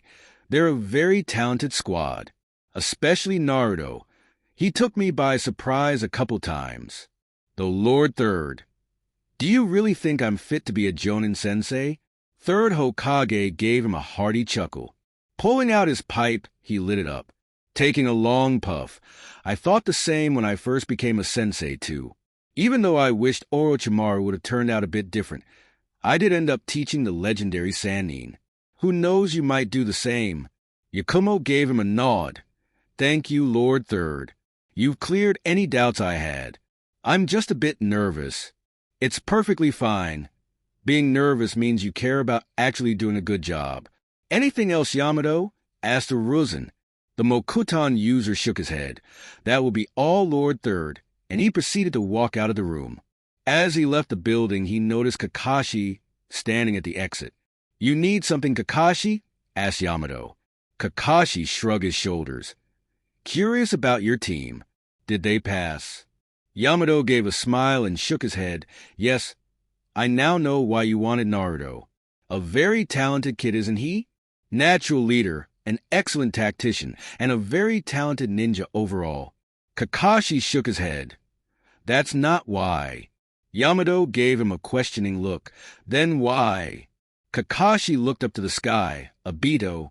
Yamato, you may no longer be my subordinate, but you still got tons to learn. Looking back down at Yamato. I really wanted him because he shares the same ninja way as me. The ninja way of never abandoning a comrade. That's what I look into a team, and why I haven't passed a team. Maybe this time will be different. I'll just have to wait until tomorrow. Yamato nodded at his old captain's response. Then he smiled. So, consider me your equal then? Kakashi gave him an eye smile. Not really. Yamato deadpanned. But you're getting closer. Next morning, Uchiha. Why can't we do something more interesting? This is like our third D-rank mission this morning, complained Naruto. Naruto, Sai, and Yakumo currently had trash bags tied to their back as they picked trash out of the small stream, while Yamato was sitting on a tree branch sharpening his kunai. Well, Naruto, if you guys didn't do these so quickly, then maybe you wouldn't have to do as much. As well, I don't see why you're complaining. The more D ranks you complete, the closer you get to an actual C rank. At this rate, you might get your first in 1 month. What? Shouted both Naruto and Yakumo. Sai didn't complain since he lived with the belief that a mission should be completed no matter what. Yamato laughed at them. You're actually lucky you haven't had to chase the cat, Tora. I heard it takes most experienced genin teams at least a half hour to find it, and an hour chasing it. Naruto clenched his fist. What? No, cat scares me. Next time that mission is available, we're taking it. Naruto, don't get so excited. This is like our third mission today, and it isn't even noon. If you keep challenging every hard mission Yamato-sensei mentions, we will be here all day, lectured Yakumo. Whiskers, you should listen to. Right, we shouldn't be exhausting ourselves on D-rank missions, said Sai. Naruto's eye twitched. Whiskers? Why are you calling me that? Did Sasuke tell you to? Sai shook his head as he pulled out a small book. I read that friends usually give each other nicknames. So, I decided to give you one, and I came up with Whiskers. Though I haven't came up with one for Yakumo and Yamato-sensei. Maybe ugly and would freak, answered Sai. Then his face went flying into the water. Call me ugly again and I'll kill you, yelled Yakumo. Sai resurfaced. If you don't like it, I can come up with something else. How about Flat Dash? Suddenly Naruto covered his mouth. Haha. Sai, I think you should really stop giving nicknames. I don't think Flat Dash. I mean Yakumo will appreciate it. What are you going to call me, Naruto? Asked Yakumo as her voice took a deadly sweetened turn. Naruto shook his hands in the air. Nothing, I swear. Thought so, and Yakumo returned to work. Naruto wiped the sweat from his forehead. This is going to be a long month. 1 month later. Team 11 were patiently waiting outside of the door. Naruto was making a seal design in his notebook. Yakumo was drawing in her sketchbook. And Sai was reading a book, Understanding Your Friend's Emotions. Their sensei, Yamato, was just chatting with some jonin with big bushy eyebrows. Then they heard the fourth Hokage call them in. Team 11, come in. Team 11 walked in the room and stood single-filed in front of the fourth Hokage and the Chunin helping him. The fourth Hokage's eyes darted from right to left, starting with Yamato and ending with Naruto. His eyes paused on Naruto for a second longer before he talked. 41 D-rank missions in 1 month. Impressive record. We usually don't hand out a C-rank mission until at least 2 months, but I'll make an exception, stated Minato. Grabbing a scroll, he tossed it to Yamato. Your mission is simple. You will back up and escort a Taki jonin back to Taki. There should be no threats. But this jonin is the son of the leader of Taki. Minato then yelled, "Let him in." Naruto and the rest of his team turned around. A man wearing gray pants, a green shirt, ninja scandals walked in. As Naruto took a better look at the man, he noticed he had long brown hair, and he was wearing the Taki forehead protector. "Hello, Shibuki. This is Team 11. They will be your escort," explained Minato to Shibuki. Yamato took the opportunity to introduce his team. "I'm Yamato, the leader of Team 11. The rest here are, from right to left, Yakumo, Sai, and Naruto." Shibuki nodded. "The name is Shibuki. A pleasure to meet you. When do we leave, Lord Hokage?" "Tomorrow at 7 a.m. seem fine? Team 11 will meet up with you at the front gate. It should only be a day's travel," replied Minato. Shibuki nervously replied, "It's fine," and with that he left the room. "A bit nervous, isn't he?" asked Yamato. "Yes, he is, but I've heard the boy can pull his own when needed," said the fourth Hokage. "You are now dismissed. Remember, be at the gates no later than 6:30 a.m. This will be your first C rank, so be careful." "Hi," replied Team 11. Then one by one, Team 11 walked out of the room. Though before Naruto walked out, Minato spoke out. "Naruto, could you stay a minute?" Naruto stiffened, but did what he was told to. After Yakumo gave him a reassuring smile and left, Naruto was left alone with Minato. "Be careful out there. I know you don't usually take my advice, but take this one. Don't do everything on your own. You have your comrades after all," spoke Minato. "As well you might want to tell your mother you're leaving. Don't want to get her angry. Is he trying to say a joke?" Naruto chuckled mentally, but wasn't going to chuckle in front of his father. "Okay, is that all?" Minato grabbed something from his pocket and chucked it at Naruto as fast as he could. Naruto, not even flinching, grabbed it. "Your kunai?" asked Naruto. "In case things get too out of hand. Then use this as a last resort." "I'll be there in a flash," explained the fourth Hokage. Naruto turned around and begun walking out. You should really drop the flash pun. They've seemed to have lost their zap. After Naruto had gone, Minato started chuckling to himself. "Naruto, the only person I know that would use my pun against me." With Naruto was walking down the road, just walking randomly. He knew he would have to get home soon, but his mind kept bringing him back to the kunai. What exactly is he trying to do? Does he do the same with Mito? Talking about Mito, I really haven't seen her. I guess she's too busy with her team. Sasuke did say that Kakashi was making them do the longest D ranks. Naruto then felt something jump on his back. "Big brother Naruto," shouted Haruka. "Carry me back to the orphanage." Naruto shook his head and grabbed her off his back. "You really shouldn't be so lazy, Haruka, or else you're going to die when the academy begins physical training." Haruka stuck her tongue out. "Whatever. The academy is so easy. It's just the dumb history learning I don't like. Though Iruka Sensei is kind of cool." Naruto agreed. "Yeah, I really liked him. He always treated me the same as everyone else. He didn't care if you were the Hokage's son or just an orphan. Who cares about that? I'm talking about how he always makes things so interesting. He actually takes us outside and stuff. Not like other teachers, where we sit inside all day," exclaimed Haruka. Naruto shook his head. "You'll understand when you're older." "Hey, I'm grown up," pouted Haruka. Naruto just laughed at her pout, running his finger through her hair. "If you're so grown up, I guess I can't really take you out for ice cream. It's bad for you anyways." "No, I was kidding, big brother. Let's go get some ice cream," spoke Haruka as her eyes lit up. Naruto pinched her nose. "Not today. I have my first rank mission tomorrow, and I'll be leaving early. But, brother, you're always busy. You don't take me out as much," said Haruka as her smile faded. Naruto also frowned at her little sister's dilemma. "She's right. I've been so focused on getting an actual mission. I've spent less time with her. Maybe I can be a little late tomorrow," said Naruto as he rubbed his chin. Haruka's eyes lit up. Really? Naruto nodded as he grabbed Haruka and put her on his shoulders. Since I'll be gone for a few days, why don't we make it a triple scoop? Haruka clapped her hands. Yes. Then we can have a contest who can finish faster. Then the loser has to do a dare.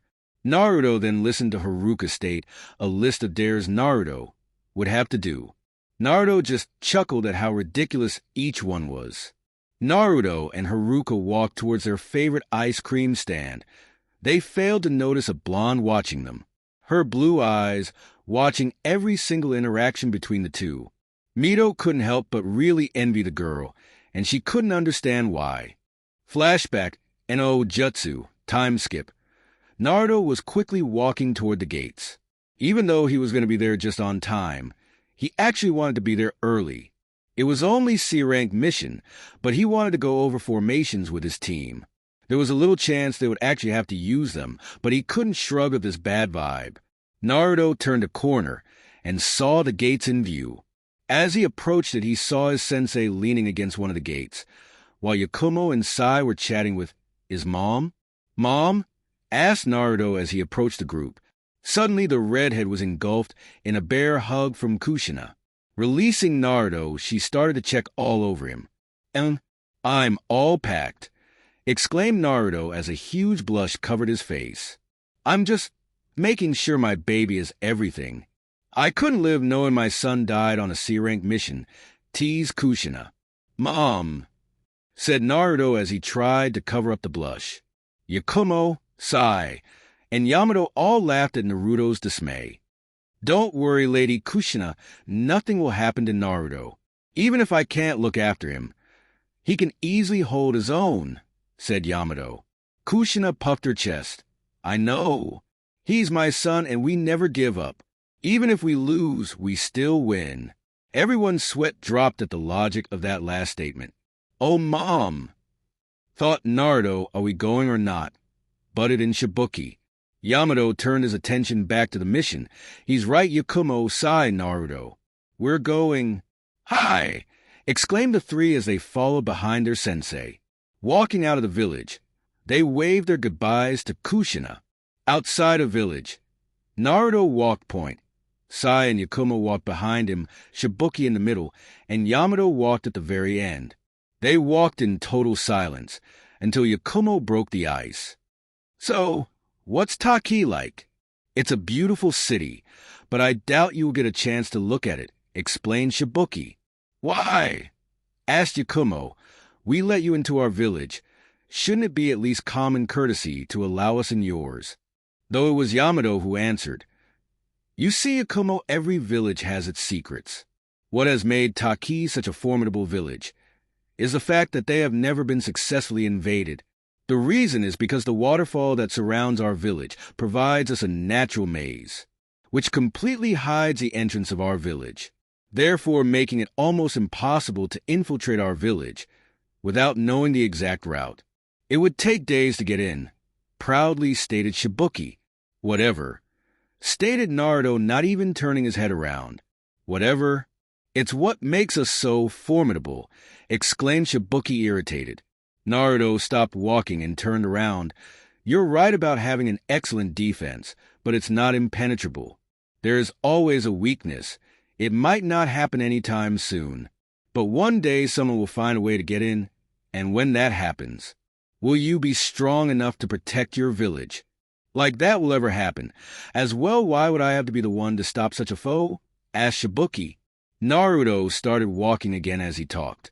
"Well, you are the son of the village leader, right? Therefore, you would be his successor. Being the leader of a village means you must be strong enough to defend it from any foe." Shibuki was a bit taken back. He's right. They walked for a few moments in complete silence until Sai asked a question. "Naruto, who told you that everything has a weakness?" "Itachi, uchiha," quietly replied Naruto. Suddenly, everyone gasped. Even Yamato was taken back by the response. "Itachi?" asked Yamato. "You mean the S-rank ninja in the bingo book, Itachi Uchiha?" asked Shibuki. Naruto just nodded his head. Yes. What would he have to do with you? Asked Shibuki. Naruto turned around with his Sharingan active. Everything... Shibuki quickly understood what he meant by just simply showing him the Sharingan. He knew about what happened to the famed Uchiha clan. After that last comment, everyone once again remained silent. They continued to walk until Shibuki let out a yelp and pointed to their left. There's no way they got past me, thought Naruto as he turned to the direction of the yelp. Pulling some shuriken, he threw them at the small movement his Sharingan had been able to track. Sai and Yakumo also took defensive positions in front of Shibuki. Yamato just stood unfazed, having already analyzed the situation. Then suddenly 3 birds with shuriken embedded in them fell out of a tree. The 3 genins' forehead all grew a big tick. Are you serious, Shibuki? Aren't you supposed to be a respected shinobi from your village? Asked Naruto. I guess each village's standards of a respected shinobi is different. Shibuki clenched his fists. Don't diss Taki. We have produced the finest shinobi. Even ones that have fought your first Hokage and still be alive. Naruto didn't even blink at his response. Yeah, right. Shibuki looked back and forth for a second and responded. Yes, we have. You may even have heard of him. His name is Kakashi. Yamato jumped at the name. Now's my chance. Kakashi the bounty hunter? There is no way he can still be alive. He's like ancient history. Shibuki shook his head. As you may know, he is missing Nin from our village. But the reason he left the village was because he stole a forbidden jutsu, which prolonged his life. Yamato didn't want to press on in fear of being convicted of trying to steal information. What's this jutsu? He could steal other people's hearts and use them as his own, stated Shibuki. So the more hearts he steals, the longer he lives. Yamato nodded at the information. Leave it to Naruto to get the information we wanted. Flashback after Naruto and Minato meeting Yamato walked out of the shadows as Naruto left. Yes, Lord Hokage, the scroll you gave me was a diff. Yes, I assigned this mission to you for 2 reasons. First, as you know, this is supposed to be a simple escort mission, perfect for a new genin team. The second reason is because I want you to gather some intel. This is an A-rank intel gathering mission for you, stated Minato. Why would we want intel from Waterfall? Asked Yamato. We don't want information specifically on them, but a former shinobi. Jiraiya has been following a group called Akatsuki, which Itachi Uchiha is now part of, an Orochimaru, a former member, explained the 4th Hokage. Itachi Uchiha and Orochimaru? They're both S-rank ninjas, exclaimed Yamato. Why would a group of S-ranks come together? We don't know, but I have my suspicions, said Minato as he looked at the picture of his wife and daughter. Yamato not noticing where he was looking, he asked, So my mission is to gather intel on Kakashi? Who exactly is this man? Minato looked at Yamato. That's what we want to know. We just know a few things. He was a former Taki shinobi who was ordered to kill the first Hokage, though he failed and somehow managed to escape with his life. We know that he has collected big bounties on big-name ninjas, though none of them over A-ranked missing Nin. We have reason to believe that he may very well be an S-rank ninja recruited into this group. So we need you to gather some intel on him. Yamato nodded his head. Hi. Flashback release, steal their hearts. That's gross. Why would anyone want to steal someone else's heart? Asked Yakumo as she shook her head. It could be to maybe steal their Kekkei Genkai. The heart is what creates the body's unique chakra, butted in Sai. Yakumo gasped as she put her hand over her heart. That's frightening. Yes, a terrifying jutsu indeed. Naruto, I think you should take back what you said. If one can wield a jutsu like that, then the possibilities could be endless, stated Sai. I guess you're right, Sai, but that isn't a true shinobi. Just some murderous man with frightening jutsu. A real ninja is one that protects everyone, said Naruto as he continued to walk. He's right, guys. Just because one carries a powerful jutsu doesn't mean they're invincible. As Naruto said before, there's always a weakness. You just have to find it, said Yamato. Sai and Yakumo nodded at their sensei's words as they continued to walk, while Shibuki was deeply thinking, a true shinobi, is one that protects everyone outside of Taki. It seems our first C-rank mission is complete, stated Yakumo as they reached the beautiful waterfall. I thought our first C-rank would be much more work. Right, Whiskers? Said Sai. Naruto sighed. He had tried to stop Sai from calling him that, though he has had no success. I thought we already went over the fact that every mission isn't exciting as you would wish, spoke Yamato. Shibuki spoke up, having had a change in heart. If you guys want, I could give you a glimpse of our village. Really? Asked Yakumo and Naruto, wanting to see another hidden village. I mean, really, said Naruto, trying not to sound childish. Drop it, Whiskers, you obviously want to see the inside of the village as much as Flatty, said Sai. Then suddenly Yakumo's fist connected to Sai's temple. What did you call me? Guys, spoke Yamato as he broke up the conversation. Let him finish. Shibuki thanked Yamato. I was going to say you could, but you would have to be blindfolded, and you would have to do one of our D ranks for free. The 3 genin, including Sai, all moaned. Fine, but let's get going, said Naruto. Stop, shouted Yamato. I need to get the intel to the village A. Though it would look suspicious if I don't accept such an offer. I should just leave them here and come for them tomorrow. Yakumo and Sai will believe me, but Naruto. I need to report back to the 4th Hokage. This was only supposed to be a one-day escort mission, and I'm needed for a Jonin meeting, lied Yamato. So do the D rank and rest for the night. I'll be back as soon as I can. Sai and Yakumo both nodded their heads, while Naruto gave his sensei a suspicious look. Fine. Naruto, I'm placing you as team captain, replied Yamato. Then the 3 genin with Shibuki walked toward the entrance. Then Yamato raced back to the village. Entrance, Naruto, Sai, Yakumo, and Shibuki approached the waterfall where 4 people were waiting outside. As Naruto got closer, he noticed it was probably a genin squad.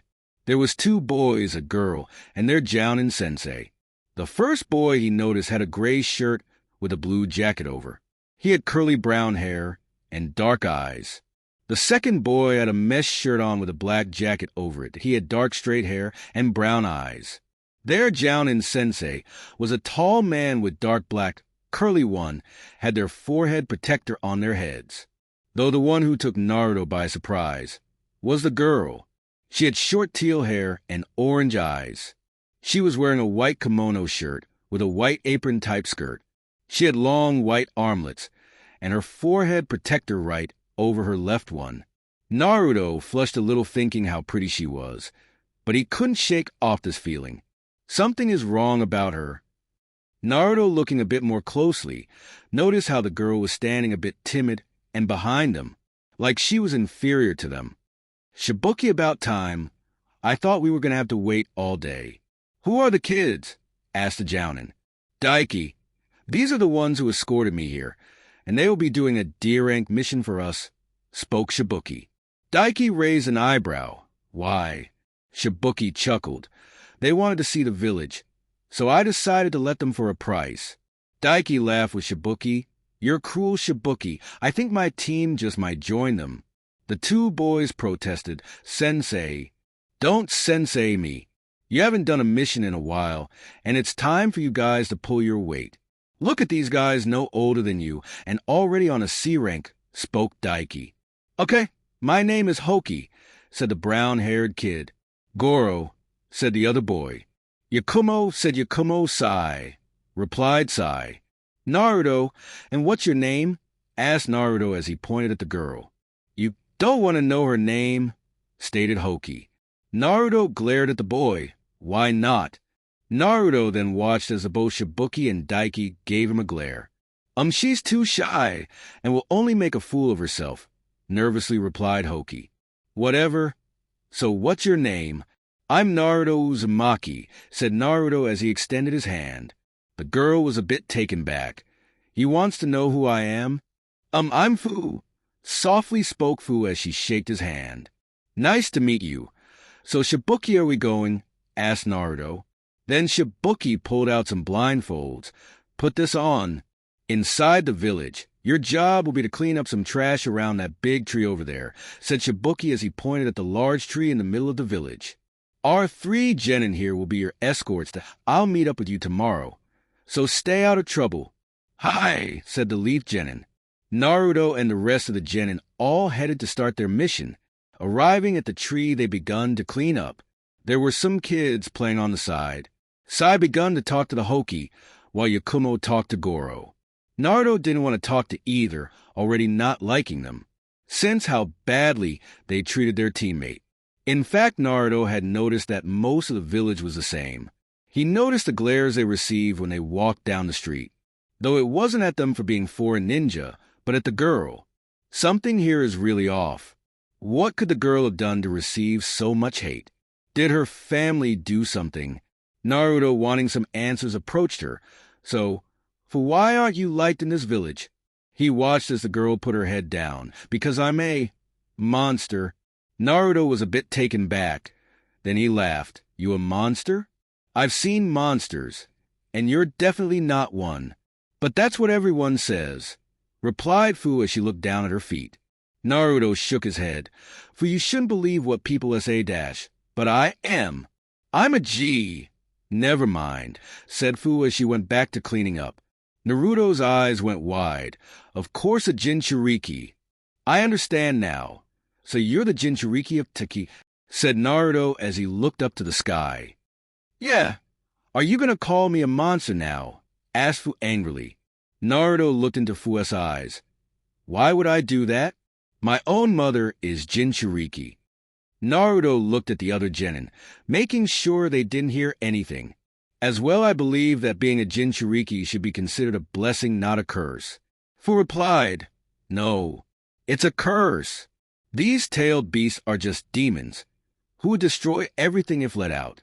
I'm just a mere vessel to keep it at bay, and maybe one day to control its power. So I may become the village's secret weapon. Naruto shook his head. Do you like how people treat you? Just because you're a Jinchuriki? Fu looked away. Of course not. So think about the tailed beast. They can also touch, speak, feel, and hear like a human. I don't think they like the way they are treated either.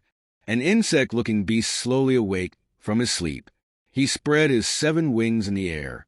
As he looked through his cage, he heard the words of the boy. Did you know that tailed beasts were created to protect the world? But look at them. Weapons of destruction. If you keep thinking the way you do, then nothing will ever change. I can see the hatred in your eyes.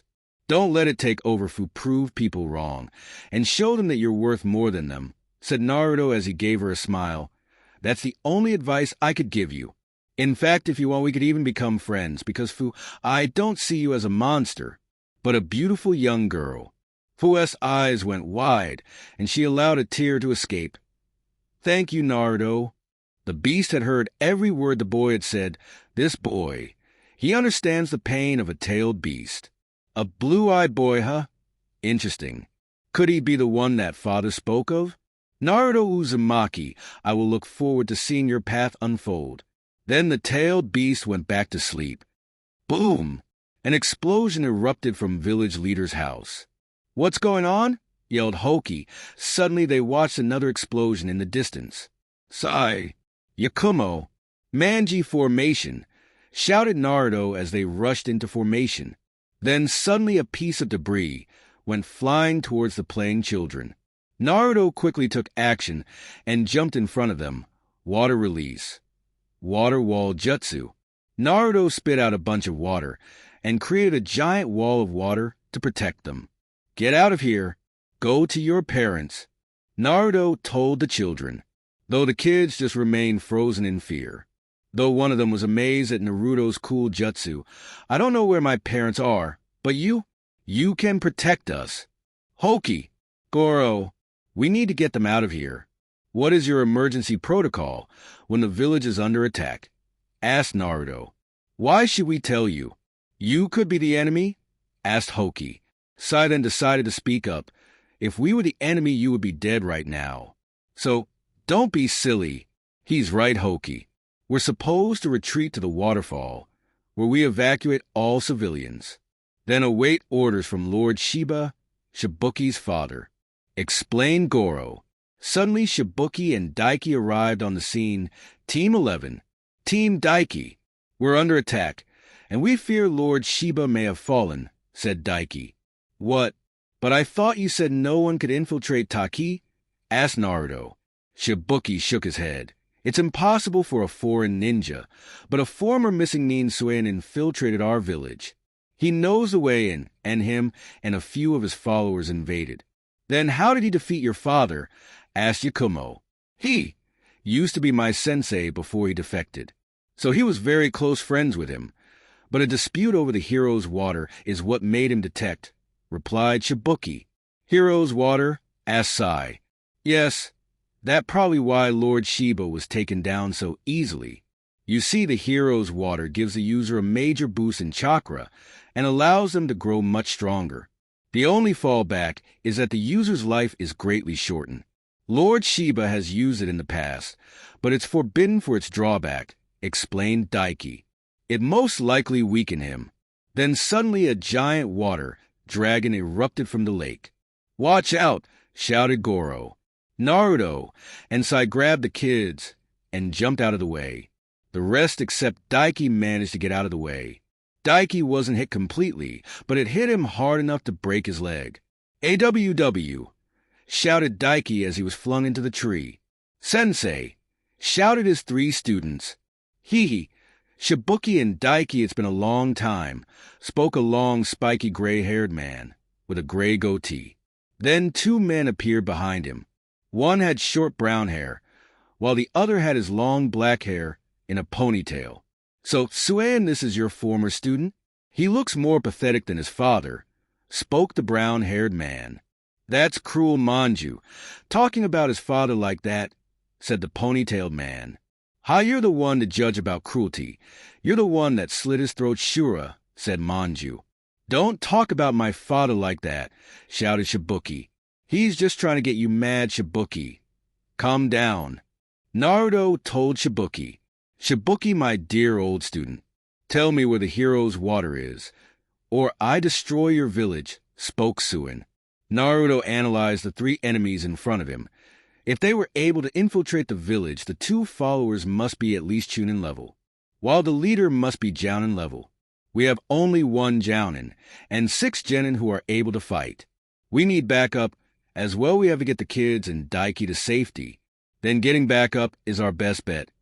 We need to send 3 of us to get backup and take Daiki and the kids to safety, while the rest delay these guys and possibly take out the weaker ones.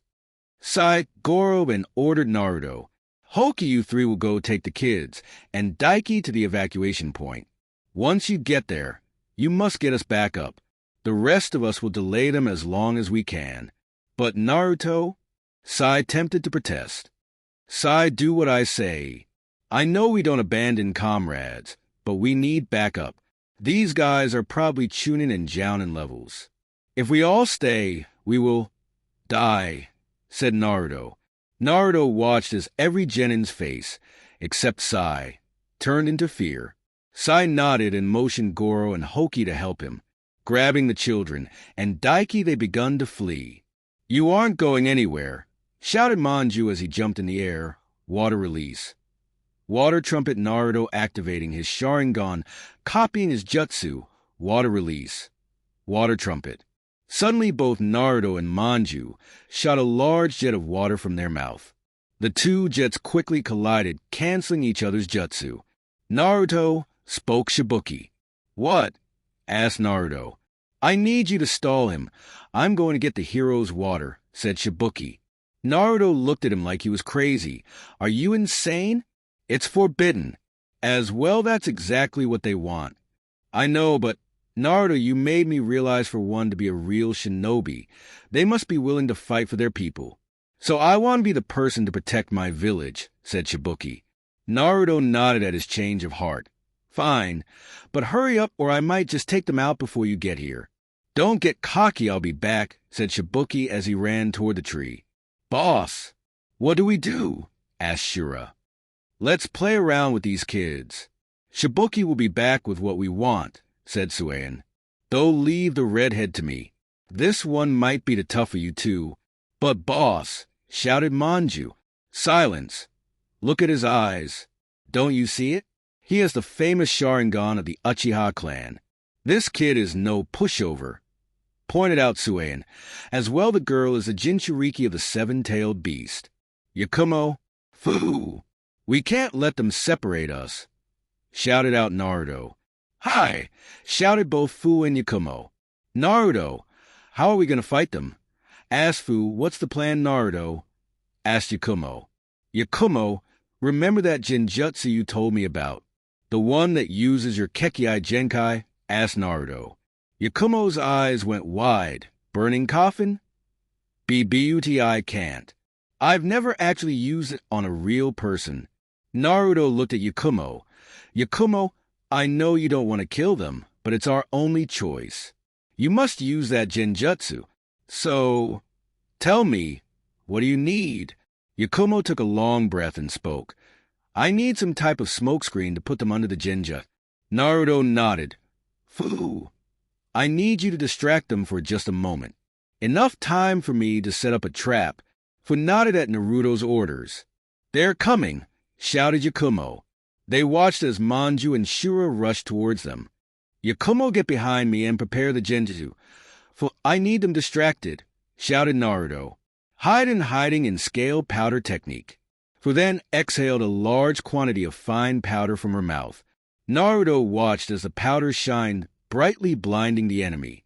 Perfect, thought Naruto as he went through his own hand signs. Fire release. Great fireball jutsu. Naruto then launched a fireball twice its size toward the two blinded enemies, forcing Suien to intervene. Water release. Water dragon bullet jutsu. Then another water dragon erupted from the water and canceled out the fireball. All that was left behind was a giant blanket of mist. So this was his plan. Ingenious, thought Fu as she watched the mist covered everything. Yakumo taking the opportunity, she activated her genjutsu, demonic illusion, burning coffin. Suien, Manju, and Shura all tried to jump away from the mist. "You idiots! You fell right into their trap," shouted Suien. The mist quickly engulfed them, and they were forced to go into a manji formation. "Don't underestimate them again. Now make sure they don't attack," ordered Suien. "Yes, boss," shouted both Shura and Manju. As they looked around, they weren't able to see anything. Then suddenly a coffin erupted from the middle of the formation. As quickly as the coffin appeared, the hatch fell open, revealing a pair of chakra hands. "Quickly release the genjutsu before it gets you," shouted Suien as he released the genjutsu. Shura was able to dispel it, but Manju wasn't quick enough. He watched as the hands dragged him in, and the hatch was nailed back on. Then suddenly he smelled smoke, and the hatch erupted in flames. He desperately tried to dispel the genjutsu, but his attempts were futile. He suddenly felt his hands burn up, and slowly the rest of his body. He screamed until he had finally died. Outside the genjutsu, Suin and Shura both woke up and looked around. They noticed they hadn't moved at all, and the mist had already disappeared. Then a piercing scream turned their attention to their third member. They watched as Manju's skin slowly begun to burn, and his screams got louder until his skin was all burned up. Then he finally dropped dead. "Manju!" cried out Shura. "What a frightening jutsu. Can't do anything about him now," said Suin. Suin then took his attention to the three genin. "You guys sure are something. To have killed one of yous without even getting injured is impressive enough." Naruto ignored the man as he looked over at Yakumo. He noticed that Yakumo was breathing very hard. She was kneeling down and clutching her head. Her hair was hanging down, revealing the back of her neck. That's when Naruto noticed it. The evil sealing method? Why would she need an evil sealing method seal? Pondered Naruto. Yakumo was clutching her head in pain. This pain? "Yakumo, are you all right?" asked Naruto. Yakumo slowly stood up. "Yeah, it just took a lot of chakra." Fu spoke up. "If it takes so much chakra, then we should just stall the rest, Naruto. I was hoping Yakumo could have got two of them, but one is enough." "Now it's a fair game," stated Naruto. Suien evilly laughed. "Haha, you think you're a match with me. Allow me to show you why I was a jounin of Taki tree hugger," Suien then attacked Naruto. Naruto was barely able to keep up with him in Taijutsu. This guy is fast and strong. As well, Taijutsu isn't my area of expertise. I need to get distance and use genjutsu or ninjutsu. Suddenly, Naruto's Sharingan was able to track a punch coming from the left, but unable to block it in time. It connected into his stomach. Naruto suddenly felt like his insides were on fire, and he coughed up blood. Suien suddenly kicked him away towards the lake, where Fu was able to catch him. Your ninjutsu might be better than me, kid, but you aren't quick enough for my level of taijutsu, bragged Suien. Still, this kid is no pushover. I really had to push myself to land those blows. I can't let him communicate with his teammates, or else he will come up with something to counter my speed. He then looked over at the tired Yakumo. Though if I kill her, then his judgment would be clouded, and I would get the advantage. Shura, attack now, shouted Suien. Shura then flew through some hand seals and used water release. Water trumpet. Fusini attacked, coming went through her own hand seals, and used water release. Water wall jutsu to block the upcoming attack.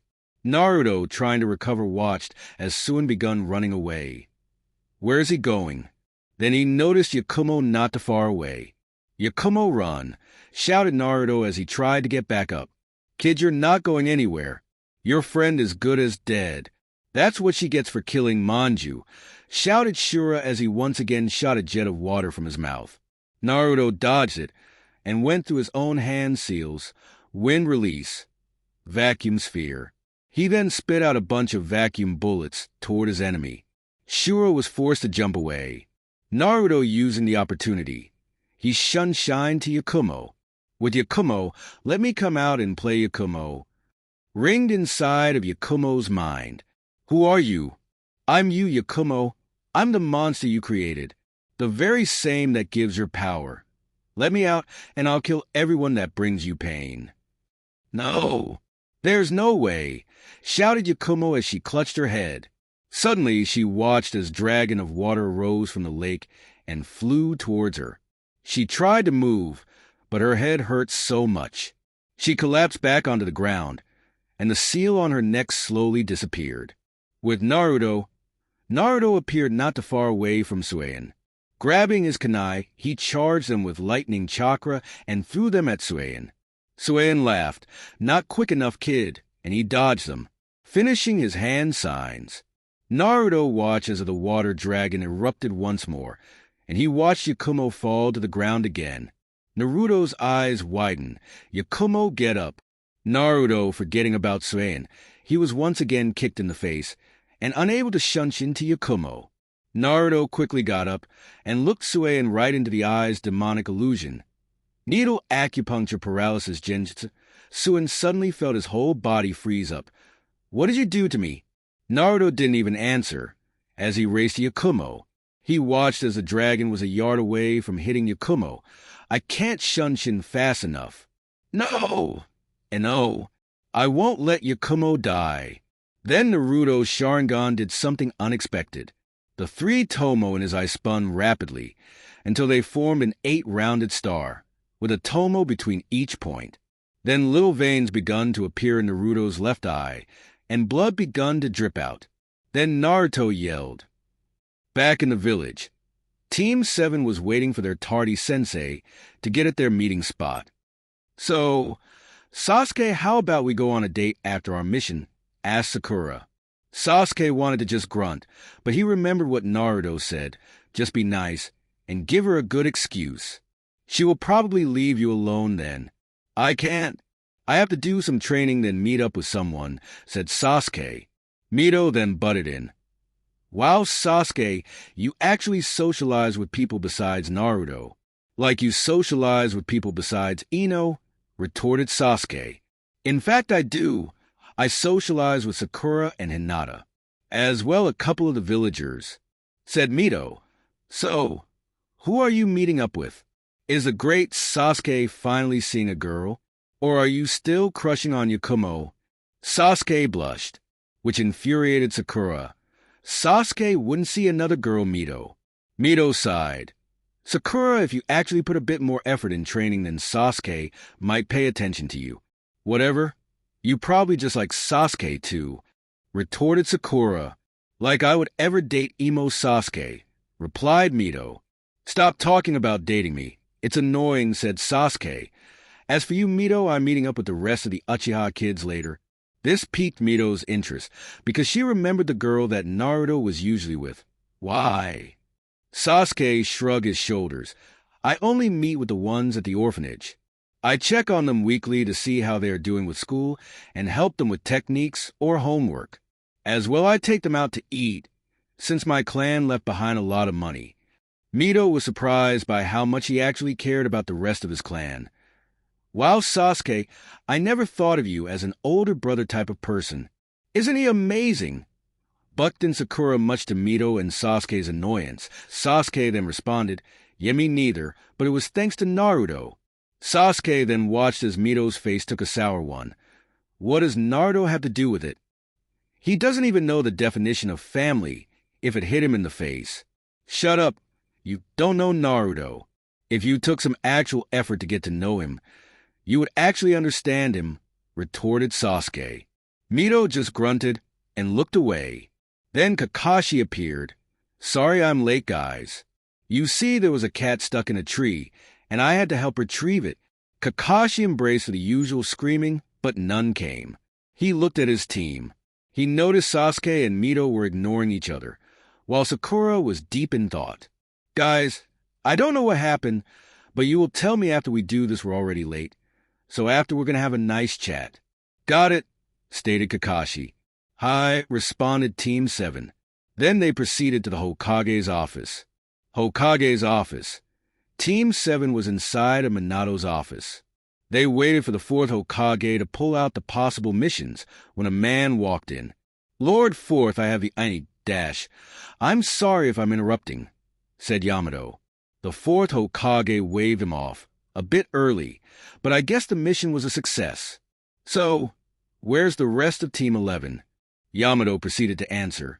You see, Lord Hokage, I was able to gather the intel you needed, but my team was invited to spend the night to rest. As you said the intel was A-rank important, I didn't want to deny the offer and make it look suspicious.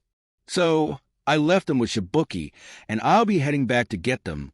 Yamato then pulled out a scroll and tossed it to him. There's all the intel. Yamato, I know this information was important, but was that a wise move? Asked Minato.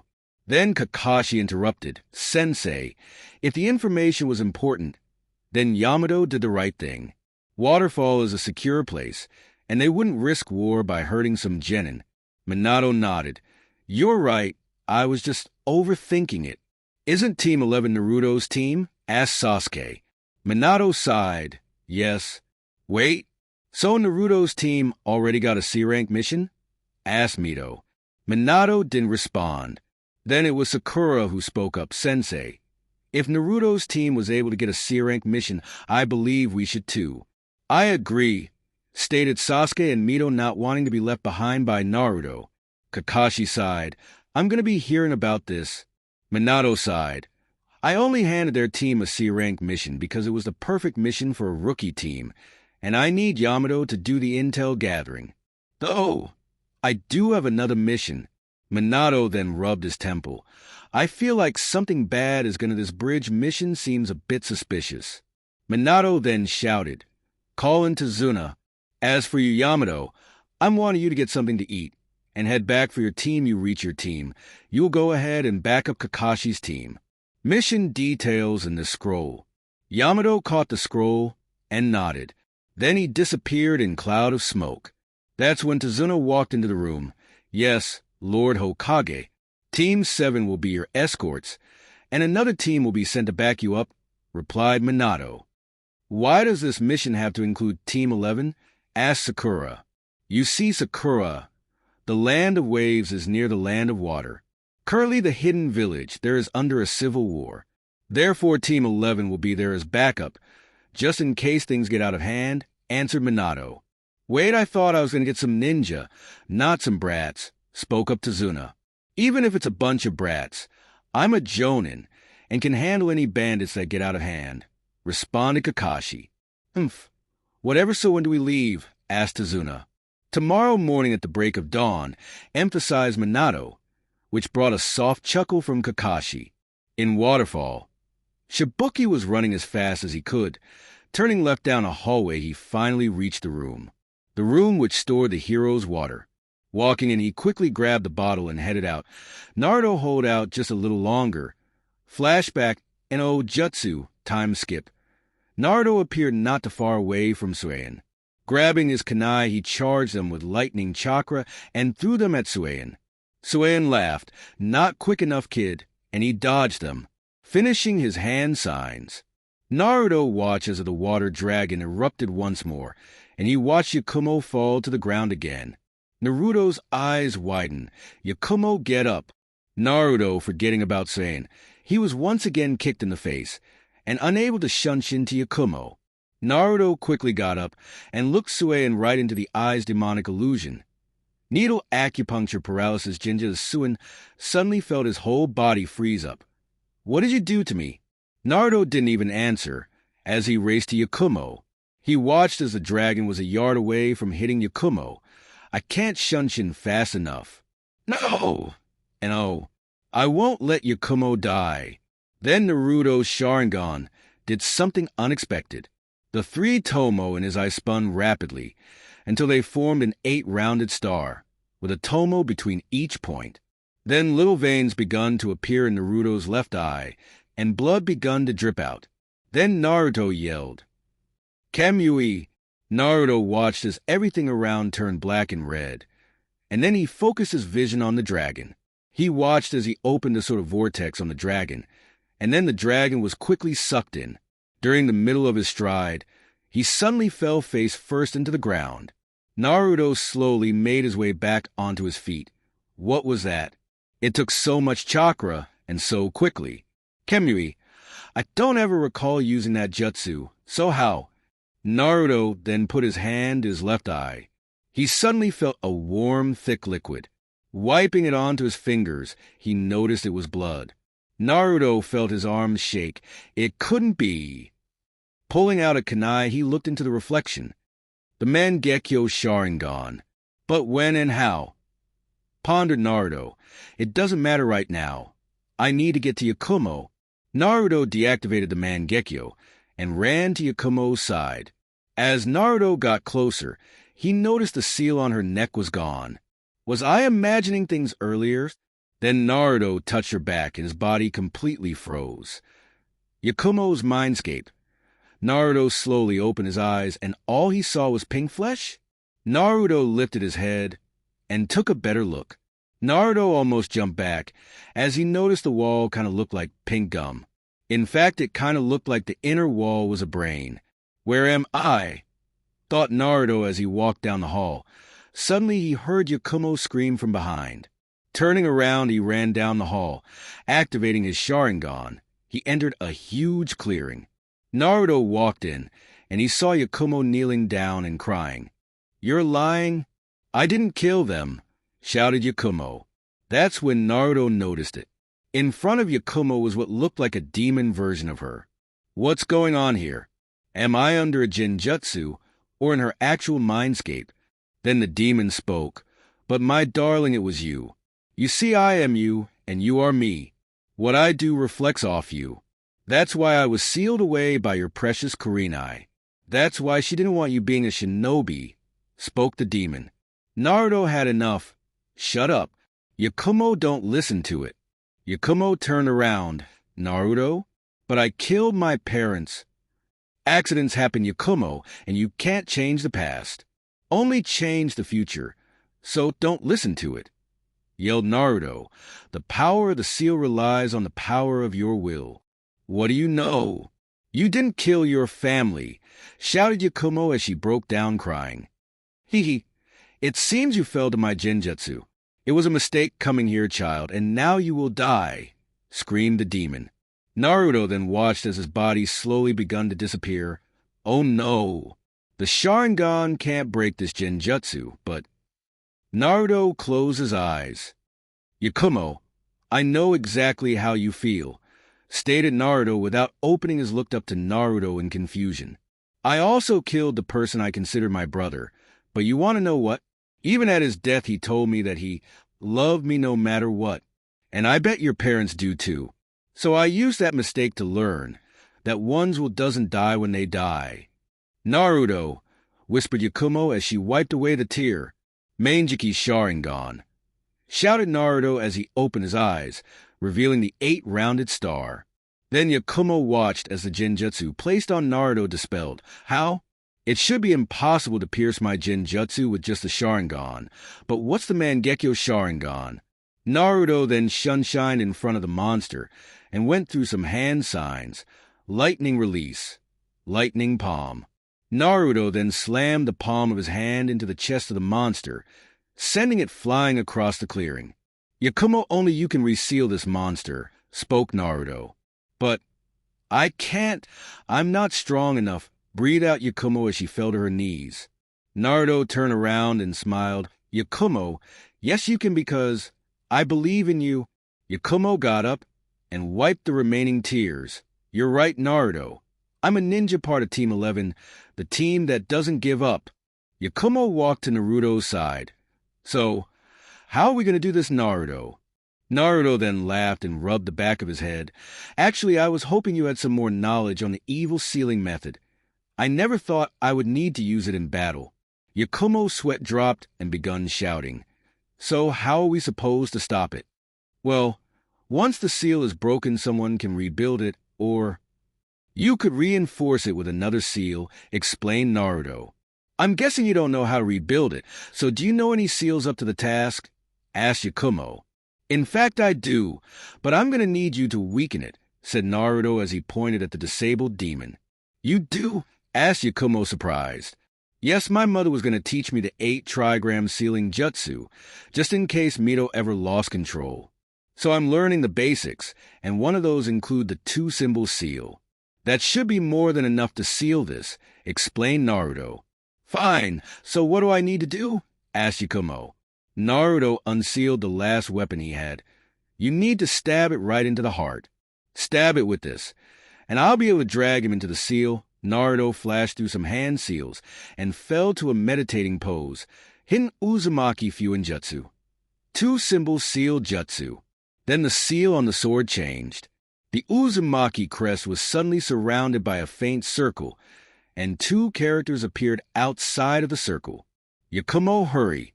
I can't hold it for long, shouted Naruto. Yakumo nodded and grabbed the sword. Feeling a bit unbalanced at first, she quickly got the hang of it. She sprinted towards the demon, who was still immobilized from Naruto's jutsu, and pierced the sword through her chest. Yakumo, why do you refuse me? I am you, and you are me, screamed the demon as he begun to glow. You're not me, shouted Yakumo as she pushed the sword deeper. Naruto then jumped from his spot and appeared behind Yakumo. Each one of his fingers glowed, and he slammed it right onto Yakumo's neck. Seal! Naruto and Yakumo watched as something tied it down to the ground. Get away! Shouted Naruto as he grabbed her and jumped away. Suddenly the room became much shorter, and a 10-foot fence fell between the demon and Yakumo. Yakumo, this is not the end of me. Seats the demon. Naruto and Yakumo looked at each other very tired. Naruto once again deactivated his Sharingan. Yakumo, you can never let anyone know about my Sharingan, spoke Naruto. Yakumo looked at Naruto confused. I was meaning to ask, what is the Mangekyo Sharingan? Naruto stood back up and shook his head. It's a forbidden stage of the Sharingan, for several reasons, which I will not explain to you to keep it a secret. Though I beg you, Yakumo, you can't tell anyone. You can't tell Sensei, Sai, the Hokage, your family, or anyone. I'm putting a lot of trust in you, so please don't let me down. Yakumo was still confused. I don't understand, though. There is lots of forbidden jutsu in the world, and lots of people know about them. Naruto grabbed Yakumo by the shoulder. Yakumo, if you tell anyone, people will begin to find out. If people find out, they will come after me. They will kill me and steal my eyes.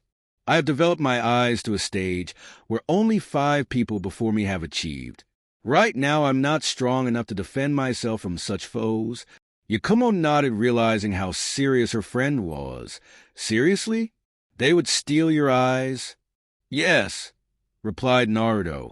So, how do we get out of here? Yakumo then released the situation they were in. Oh, that. I just released the genjutsu. Kai! Back to Oki. Naruto stumbled back and watched Yakumo get back up. Naruto looked around, noticing that not a second had passed. A genjutsu that can control the perception of time? That's similar to Tsukuyomi. Naruto suddenly fell to his knees and was panting really hard. I didn't lose all my chakra, but I lost it too quickly. Yakumo saw the situation her friend was in. Naruto, she helped him back up, and that's when Shura appeared by Suan and helped him release the genjutsu. Suan fell to his knees after being released from Naruto's genjutsu, who then appeared by Yakumo's and Naruto's side. Are you guys all right? Asked Fu, and how did you stop his jutsu? Yakumo answered for Naruto. It was a special jutsu of his. Naruto gave Yakumo a thankful glance. I don't care how you stopped the first one, but you aren't getting away from the second, screamed Suan. Shura, you too. Then both Suan and Shura both went through the same hand seals, and both used water release. Water dragon bullet jutsu. 2 dragons both erupted from the lake and went rushing towards the 3 genin. Naruto once again activated his Mangekyo Sharingan. I guess I have no choice. Then suddenly a bigger dragon erupted and canceled out the other 2. A bunch of water went flying all over the place, soaking everyone. Then suddenly Shibuki appeared in front of Naruto, Yakumo, and Fu. Naruto noticed that a blue aura surrounded him, and he felt the chakra in the air. Naruto, I'm sorry I'm late, spoke Shibuki. Now leave him to me. So you've already taken it? Haven't you, Shibuki? Asked Naruto. Yes, and know it's my turn to attack water release. Water Sword, shouted Shibuki as he created a large sword out of the puddle by his feet. It seems you aren't as much of a coward as I thought you were, Shibuki, shouted Suan as he also created the same sword, though the student can't beat the master. Then Shibuki and Suan both went flying at each other at extremely fast speeds, swords colliding, and surprisingly sparks erupted. They both kept at it until Shibuki knocked Suan's away, though before he could take the offensive, Shura intervened. Pulling out his own kunai, he attempted to defend his boss, though his attempt was futile because Shibuki easily broke through his defense. Shibuki was able to land a fatal blow right through his heart, though that was Shibuki's mistake. Having had his sword embedded into Shura, Suan used the opportunity to stab and kick Shibuki away. As Shibuki was kicked away, the hero's water fell from his jacket. Shibuki was caught by Naruto before he hit the ground. Suan, having seen the bottle drop from his jacket, rushed to retrieve it. Ha! It's all over now. Naruto looked back down at Shibuki and noticed that the blue aura was completely gone. In fact, he looked in terrible shape. So, this is a drawback of the hero's water, and it looks like he didn't even drink a lot. Though the effect was big, Naruto watched as Shibuki begun to gulp down about 1/4 of the bottle.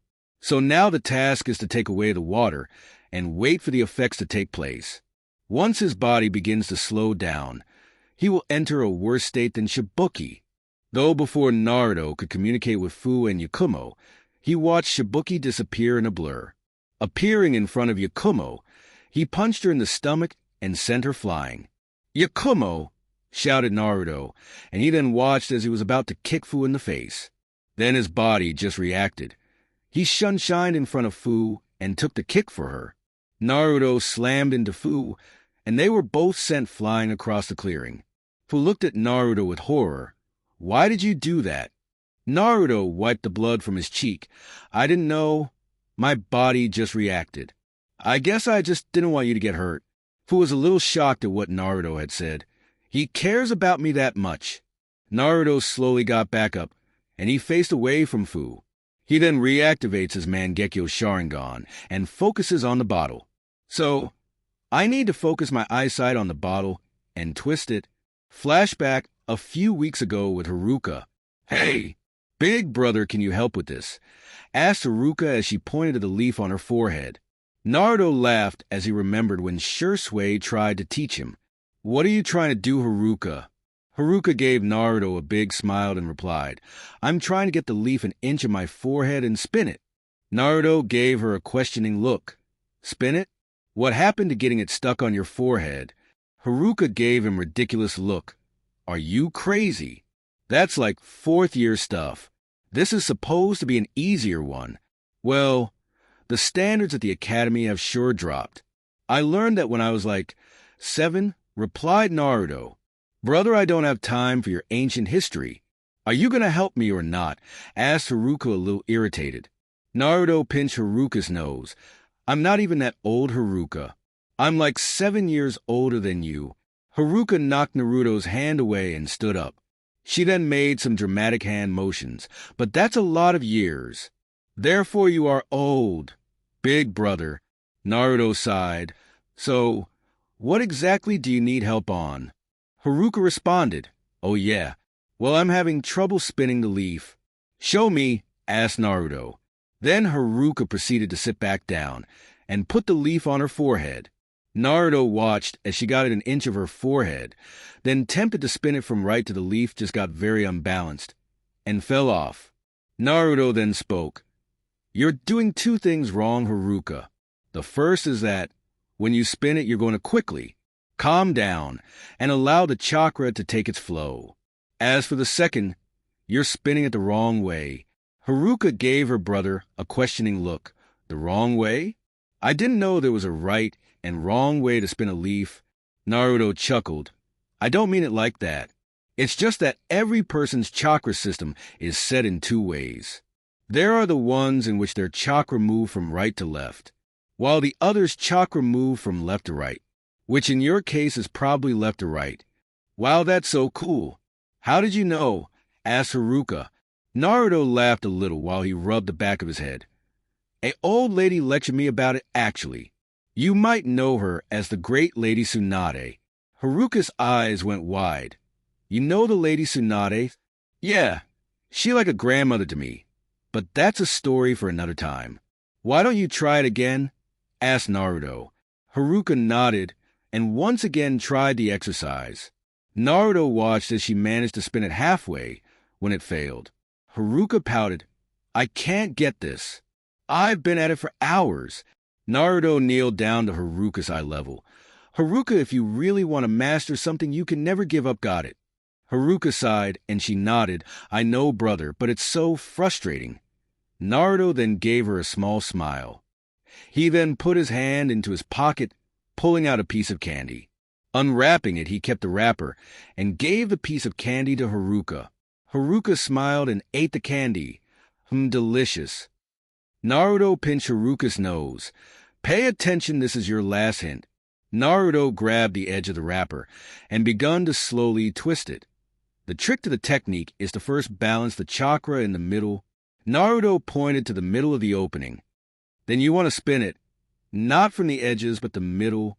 Naruto then begun to twist the middle of the wrapper. So, when you're spinning the leaf, image yourself twisting this wrapper. Flashback and no jutsus. So focus the chakra in the middle. Naruto then begun to focus a good portion of his chakra on the bottle itself, though the trick is to twist it from the middle, not the edges. Naruto then imagined opening the little vortex at the middle of the bottle. Then you twist it like a candy wrapper. Naruto, having figured out the technique, once again whispered, "Kamui." Naruto then watched as the little vortex opened and begun to suck in the bottle. Naruto had done it. He warped away the hero's water from Suen's grasp. Suen was shocked when he watched the portal open. "What's going on? It's like it's sucking it in. What have you done?" "Give me back the hero's water," shouted Suen as he released more chakra. Naruto caught his breath, and then he let out a loud laugh. "There's nothing you can do about it now. It's probably destroyed, and your body will slowly deteriorate. You see, Suen, you took too much too quickly. That's why the hero's water was forbidden in the first place." "It's over!" Suen yelled in rage. "I kill you and your friends first." Then Suen rushed towards Naruto. But before he could land a blow, an ink tiger appeared out of nowhere. Grabbing both Naruto and Fu, it dodged the blow. Then a second attempted to battle Suien, which Suien easily was able to destroy. Naruto and Fu were suddenly let go in front of a smiling Sai. It seems you were in quite a bind, Whiskers. Then 5 Umbu appeared behind him. Thank you for helping us in our time of need. We will take care of the rest. Then the Umbu proceeded to take care of Suien. Suien was able to hold his own for a while, but as soon as the hero's water effects wore off, Umbu was able to easily bind him down and arrest him. Then Yakumo and Shibuki walked up to Naruto, Fu, and Sai. Shibuki placed his hand on Naruto's shoulder and spoke. Thank you, Naruto, Yakumo, and Fu was a bit taken back that someone else thanked her, but then she smiled. You shouldn't thank me. I'm a shinobi of this village, too. You're welcome, Shibuki, though we could really use some place to rest, replied Yakumo as she sat down very exhausted. Naruto hadn't responded, but he then turned around and gave them a smile. Then he fell onto the ground. The last thing Naruto heard before he slipped into unconscious was Fu screaming his name. Hospital room. Naruto woke suddenly. He exploded from the bed. Looking around frantically, he was trying to figure out where he was. Then he came face to face with Yamato. Sensei? When did you get here? Asked Naruto. Yamato looked Naruto into the eye.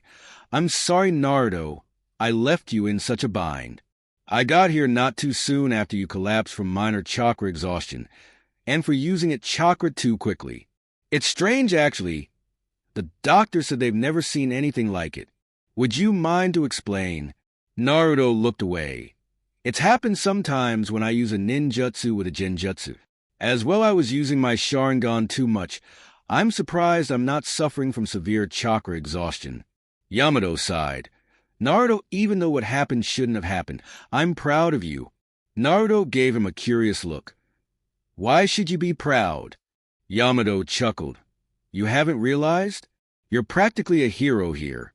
I've gotten the details from Yakumo, and I must say I'm impressed. You showed great leadership, skills, and excellent tactics. Did Yakumo tell you? Asked Naruto with a serious tone. Yamato raised an eyebrow. Tell me what? Naruto, seeing that Yamato didn't know, was relieved. It's nothing important. I was just wondering if she told you about Taki's Jinchuriki. Yamato's eyes went wide. You know who it is?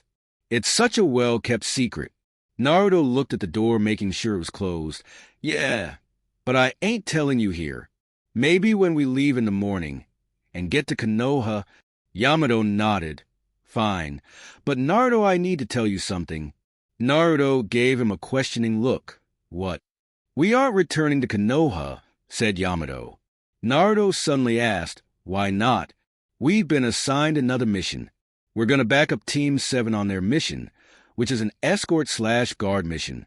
The mission will probably take about 3 weeks. We're going to meet up with them tomorrow at noon, at the border of the Land of Waves, explained Yamato. Yakumo and Sai have already been informed and are resting. So rest up as best as you can, because we're leaving tomorrow at dawn. I'm sorry about not allowing you to rest up completely, but once we get to Wave, I'll make sure you get plenty. We won't all be needed. It's just as precaution. So, I doubt we will run into anything, though if you feel you can't handle it. Naruto protested. It's fine, Sensei. Though I would like to go back and rest. I really don't want to get stuck with my mother all day, especially if she finds out the state I'm in. Yamato suddenly deadpanned. Remembering he promised nothing would happen to Naruto, maybe you're right. Naruto nodded at his sensei and went back to sleep. Yamato, having seen his student go back to sleep, left the room to go to his own room. Once Yamato left the room, Naruto cursed out loud and he rubbed his eyes. I really wanted to visit the Uchiha shrine. As well, I told Haruka I would be back by today, though it would look suspicious if I was in a rush to be home. Naruto sighed and went back to sleep. 30 minutes before Naruto leaves Taki. Naruto was gathering the last of his stuff before he met up with his team at the entrance of the hospital. As Naruto put away his last scroll into his bag, he put it on, though suddenly he felt someone jump through the window. Pulling a kunai, he proceeded to attack the intruder, pinning the intruder into the wall. He noticed he was staring into orange eyes. Taking a better look, he noticed it was Fu. "I'm sorry," apologized Naruto. Fu just giggled. "It's okay, Naruto, I just wanted to say goodbye. And thank you." Naruto raised his eyebrow. "Though why did you want to do it in private?" Fu gave him a smile. "I wanted to thank you for the confidence, Naruto. In fact, after everyone heard about me helping defend the village, some of the villagers actually treated me nicer. Even though it isn't enough, it's a start. And it made me realize that I can change my own destiny. So, thank you." Fu engulfed Naruto and hugged, leaving him blushing. "You're welcome, Fu. That's what friends are for." Fu gave him a smile and handed him a piece of paper. "That's right. I wanted to give you my address, so we could maybe write, since you were my first friend." Naruto gave her a goofy smile. "Of course, Fu. Though you didn't have to sneak up here to tell me this. Is it maybe that Fu is a bit shy?" Fu gave him a sweet smile, and then she gave him a kiss. It wasn't a long one, but just a quick peck on the lips. "I wanted to thank you for taking that blow for me yesterday." By Naruto, spoke Fu as she jumped out the window, leaving behind a speechless Naruto. Naruto was blushing like crazy when suddenly his door flung open, revealing a laughing Team 11. "What are you doing?" yelled Naruto, trying to hide his blush.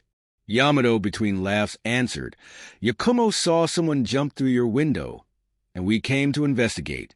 Imagine us when we came upon such a romantic scene. Wow, Naruto, I didn't know you had the hots for the girl. I guess I should have seen it coming, since you've been with her ever since we entered the village," laughed Yakumo, though it was Sai who really irritated Naruto. "Wow, Whiskers, you really surprised me there. I thought for a moment that you played for the other team, though it's still the same. When the girl figures out you have such a small package." This caused the team to laugh even harder. Naruto just left the room blushing even harder from before. In fact, he started to even look like a tomato. "Whatever, let's go." With that, Team 11 walked out of the room with some of them laughing, and the other in complete embarrassment. Hidden Leaf Village, Haruka, Uchiha. It was early morning right before the academy started. Haruka was walking down the street really worried. I haven't seen Big Brother Naruto since he left for his mission. He said he would return yesterday, but did something happen to him? No, Big Brother Naruto is too strong. Haruka suddenly gasped. What if he ran into Itachi? Haruka felt like crying. She didn't want to lose her brother Naruto. He was the only person that cared about her. The only person that would buy her what she wanted. Took her to the park, played with her, and even read her favorite stories for her. Haruka was walking down the street, not knowing what to do. Maybe if I asked Haruka Sensei? No. He wouldn't know about another ninja's missions, and big cousin Sasuke is out on a mission for 3 weeks. Wait, why don't I ask the tomato lady? Haruka stopped walking, though I don't know where she lives. In fact, Naruto has never taken me to his house. I wonder why. Haruka looked around until her gaze stopped on the Hokage's monument. That's it. I'll just go to old man Hokage Big Brother spoke of. Naruto said he was like really nice, and to go to him for help if I needed it. Though what about the Yondaime? I heard he is the current Hokage though. Haruka debated with going to the Sandaime or the Yondaime. I guess the Yondaime would probably overlook all the missions, since he is in charge. Though Big Brother never talks about him. I wonder why? I heard he's a great guy. In fact, Big Brother has a lot of secrets. Haruka, having made her decision, raced to the Hokage Tower to get some answers. Hokage Tower. Haruka walked into the tower. When she walked in, she was surprised to see that there wasn't a lot of people. All she saw was the Hokage's secretary furiously writing away. Walking up to her, Haruka spoke. "Can I see the Hokage?" The secretary looked down at the girl and asked, "And why would you need to do that, sweetie?" Haruka ran through her hair nervously. "Well, my big brother was sent on a mission 2 days ago, and he was supposed to be back. I haven't seen him, and he always visits me. So, I got a bit worried." The secretary pitied the little girl. The life of a ninja was a tough one, and it was always sad to see family members' grief. I don't really handle mission reports, but you're actually in luck. The Hokage right now is free, and you can probably go ask him. Though don't tell anyone else I let you in without an appointment. Okay. Haruka gave the girl a big smile and gave her a good guy pose. It's a promise. Thank you, nice lady. Then Haruka dashed down the hall to the Hokage office. The lady chuckled at the girl's antics. What a cheerful little girl. Hokage's office. Minato was having a terrible morning. He had just got word from Yamato about Team 11's little problem in Taki. He was glad Naruto was safe, but he felt awful for putting him in such a position. This was supposed to be a simple escort mission, and had he not given Yamato the extra mission, none of it would have happened. Minato wanted Yamato to return immediately, but he explained in his letter it would be better to have Naruto rest and wave. Since they aren't really needed, just him for precaution. I guess it would be better to have Naruto rest and wave, since if he did come back Tsunade, and Kushina wouldn't let him out of their sight for weeks. Wait until Kushina finds out about this. Minato rubbed his temples. As well, it might be great opportunity for Mito and Naruto to maybe bond a little, though for now, he was stuck with filling out the paperwork on his desk. Minato really hated all this paperwork, though this was life of a Kage. You just have to deal with it. He would have killed for a distraction, and his prayers were answered. He suddenly heard a loud knock on his door. Come in. Minato was surprised to see a girl probably no older than 7 walk into his room. He watched as the girl crossed the room and sat down in one of the chairs. Are you the yondaime? Asked the girl. Minato knew this girl looked familiar, but he couldn't place his finger on it. Yes, I am. Now that you know who I am, could you tell me who you are? I'm Haruka Uchiha, and was wondering if you could tell me if my brother was okay. He went on a mission 2 days ago, and he hasn't returned, replied Haruka. Uchiha, of course. Minato raised an eyebrow. Brother? I didn't know that any of the current shinobi Uchiha we have are that close to the little ones. The only one I can think of is Sasuke, but he's leaving today. As well, the other 2 aren't even on a mission. I'm sorry, but we don't have any Uchiha on mission right now. The only one is Sasuke, but he just left an hour ago, replied Minato. Haruka shook her head. He's not an Uchiha, but I can't remember his last name. I just know that his mommy looks like a tomato. Minato nearly fell to the ground. Is she talking about Kushina? Oh boy, this can't be good. Sweetie, are you talking about Kushina Namikaze? Asked Minato. Haruka's eyes lit up. Yeah. How did you now? Well, my brother Naruto's last name isn't Namikaze. I think it's like Yuzi. Uzumaki. Finished Minato, a bit shocked at this new information. Haruka was marveled by Minato. Wow. Mr. Blondaime, you sure are good. Well, now that you know my brother, can you tell me where he is? Minato ignored the, only if you tell me about how you Naruto met okay. Okay, I met big brother Naruto when I was like 5 after the Uchiha funeral. Ever since he takes care of me and plays with me. He even said he would teach me his cool jutsus one day. So now that I answered your question, can you answer mine? Asked Haruka. Minato smiled at the information. I'm glad Naruto has found someone to call sister. I just wish it would have been with Mito. That's great to hear. It's good to know my son looks after the next generation, replied Minato.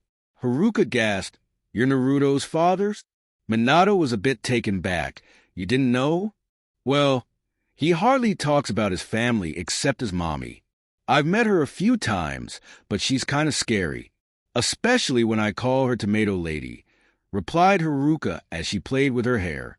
Minato's sweat dropped. How is she still alive? You want to know about Naruto, right? Asked Minato. Haruka nodded furiously, yes. Are you going to tell me, or do I have to get the scary Tomato Lady? Minato's eyes went wide, and he waved his hands in the air. Of course not. This girl really knows how to blackmail, thought Minato as a sweat drop appeared on his forehead, just like Naruto. Your brother's team was assigned another mission on the fly. They're supposed to help out Sasuke's team. So, he'll probably be gone for a couple weeks. I'm sorry. Haruka put her head down. Aw, I really wanted to see big brother Naruto. Minato sighed. If you need anything, you could come to me, you know. I am Naruto's dad. Haruka's face lit up. That's right. So, could you help me with my schoolwork after school? Minato gave her a smile. Sure. If you want, you can have dinner with me and Kushina. Since it will probably be lonely without Naruto or Mito. Haruka gave him a questioning look. Mito? Minato replied, Oh, you don't know her. Well, she's on Sasuke's team and is Naruto's twin. Haruka gasped, Naruto has a twin? And she's his sister. 10 a.m. Naruto's team. Team 11 were racing through the tree lines. Yamato was taking point, since he was the only one who knew how to get the wave. As they ran to the meeting point, Naruto's breath got really shallow, so, tired, suddenly Naruto stopped in mid-jump and fell to the ground. Yakumo, who was behind him, shouted to their sensei, Yamato-sensei. Yamato turned around and saw Naruto falling. Forming one hand sign, he thrust his arm and a wooden stake appeared. The stake then extended and broke into more stakes, catching Naruto. Yamato jumped onto a tree branch and used it to catapult himself back. Reaching Naruto, he began to talk. Naruto, are you all right? Naruto was breathing heavy. I don't know. I'm just really tired. Yakumo watched Naruto from the side. Is this the effect of the Mangekyo Sharingan? Maybe I should tell Sensei. Naruto, having read her thoughts, grabbed her arm. I'm fine, Yakumo. I'm just really tired.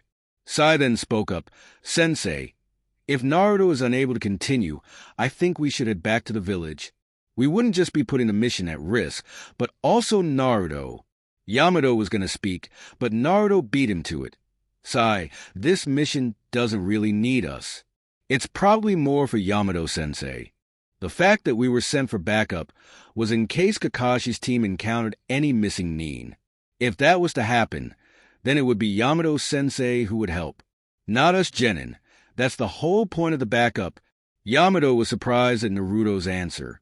So perspective at such an age. I'm surprised he hadn't graduated earlier. So, this mission is actually a cover-up for Yamato? Then what about us? Aren't we supposed to get some missions? Asked Yakumo. Yamato sighed. I didn't want to tell you, but it's true. These missions are just to help ease you into the ninja world. That's why you are assigned jounin leaders. They're supposed to teach you, and also keep you safe on missions. Saiden spoke up. Don't take it personally, Yakumo. I know you want to do your own things. But sometimes you gotta learn to walk before you run. Look what happened in our last mission. If it hadn't been for Naruto, then things would have turned out a little different. Yakumo nodded at Sai's response. I guess you're right. Yamato grabbed Naruto and put him on his back. Let's go. Then once again, Team 11 headed out to the meeting point. Team 7 and Tazuna. Team 7 was walking with Tazuna in the middle of the forest. Why can't we go faster? Asked Mito. Kakashi answered her question. Tazuna isn't as fast as us, Mito. So, we have to walk at his pace. What an idiotic question, retorted Sasuke. What did you say? Angrily asked Mito. Sakura then decided to butt in. Mito, Sasuke's right, it was kind of a dumb question. But could you two stop arguing for at least a few minutes? Sakura's response shocked the rest of Team 7. Then Kakashi asked, Are you all right, Sakura? Sakura gave them a confused look. What do you mean, Sensei? Though Mito beat Kakashi, you told your precious Sasuke to shut up. Are you sure you're not fine? Sakura blushed and looked away. So what? And I didn't tell Sasuke to shut up. I just asked him to quiet down. Kakashi was cheering inside. Finally, she stopped being such a fangirl. So, you're finally taking this serious? That's great to hear, Sakura, spoke Sasuke suddenly. Of course. Why is it so hard to believe? Asked Sakura, a bit irritated. Never mind, replied Mito as she began walking again. Team 7 suddenly passed, a giant tree which casted a huge shadow. In that shadow was a small puddle.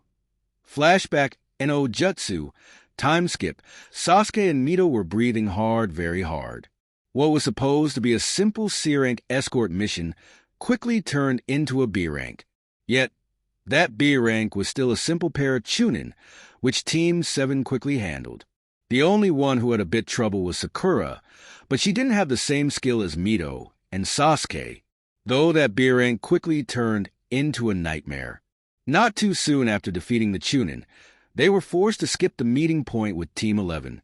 Kakashi believed it would be easier to defend if they reached wave first. That proved to be a vital mistake, because they were ambushed by no other than Zabuza Momochi, one of the 7 legendary swordsmen of the mist.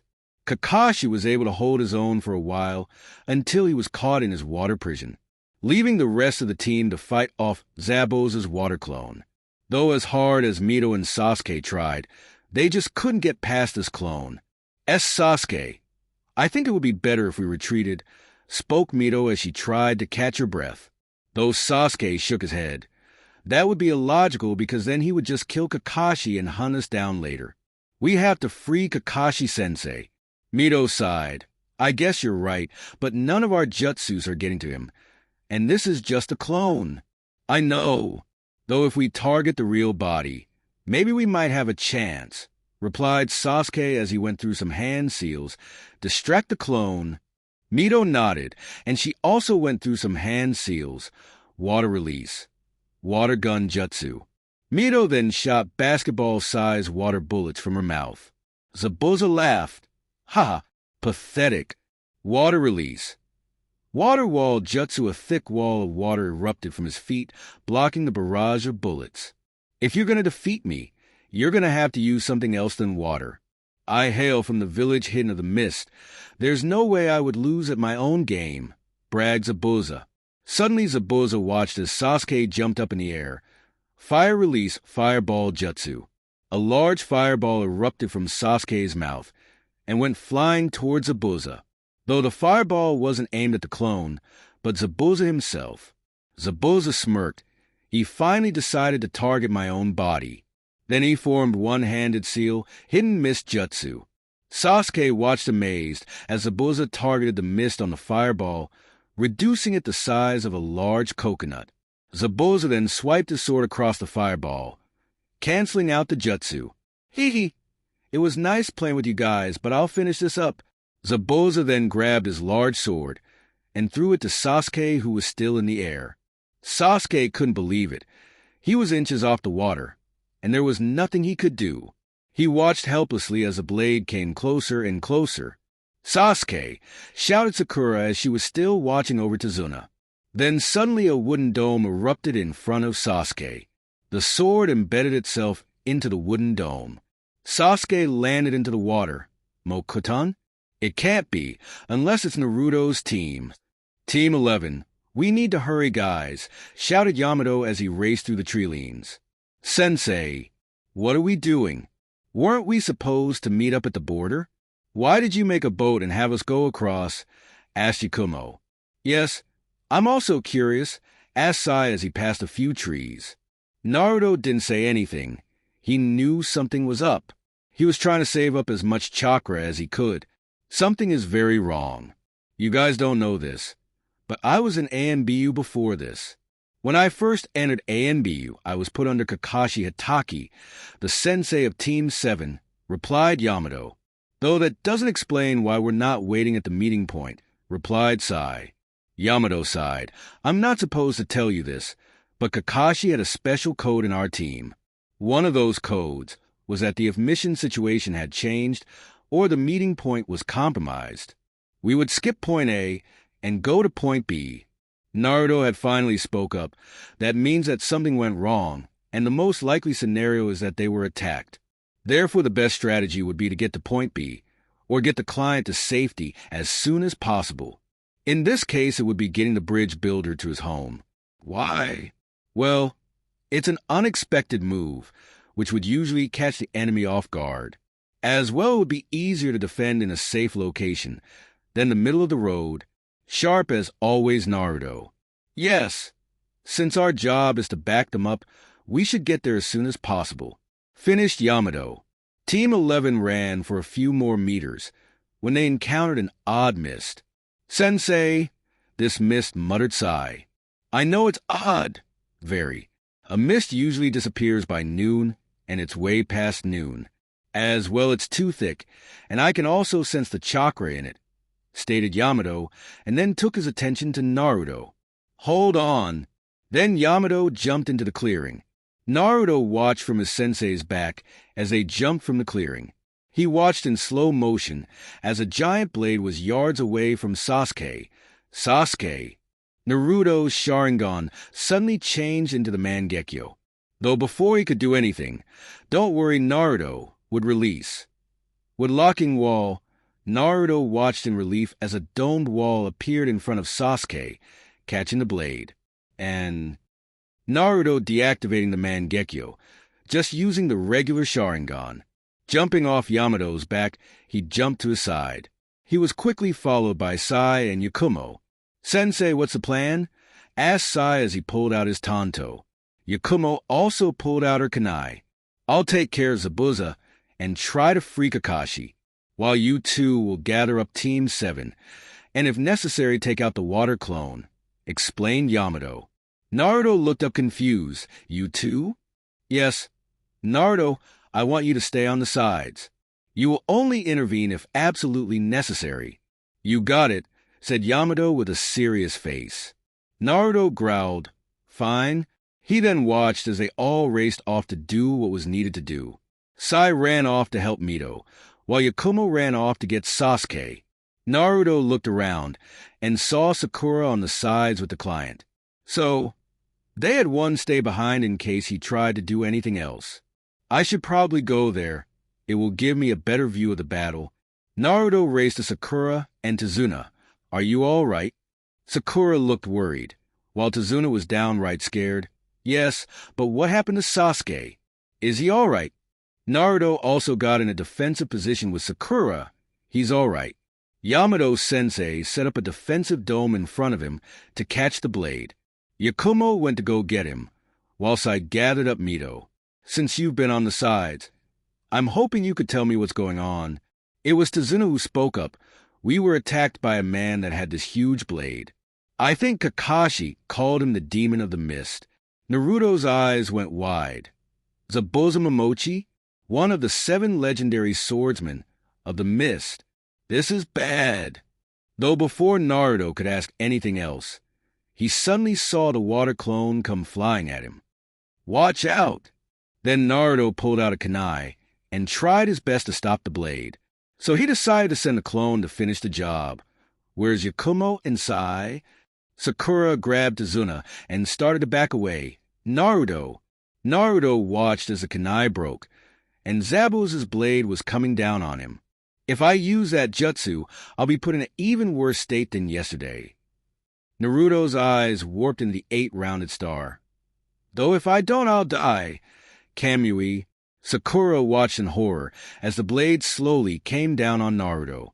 Then suddenly, with her own very own eyes, she watched the blade slowly distort, and it disappeared.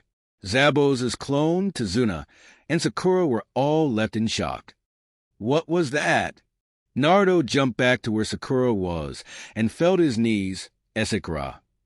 Why you need to get the seal line out of her E? Gasped Naruto.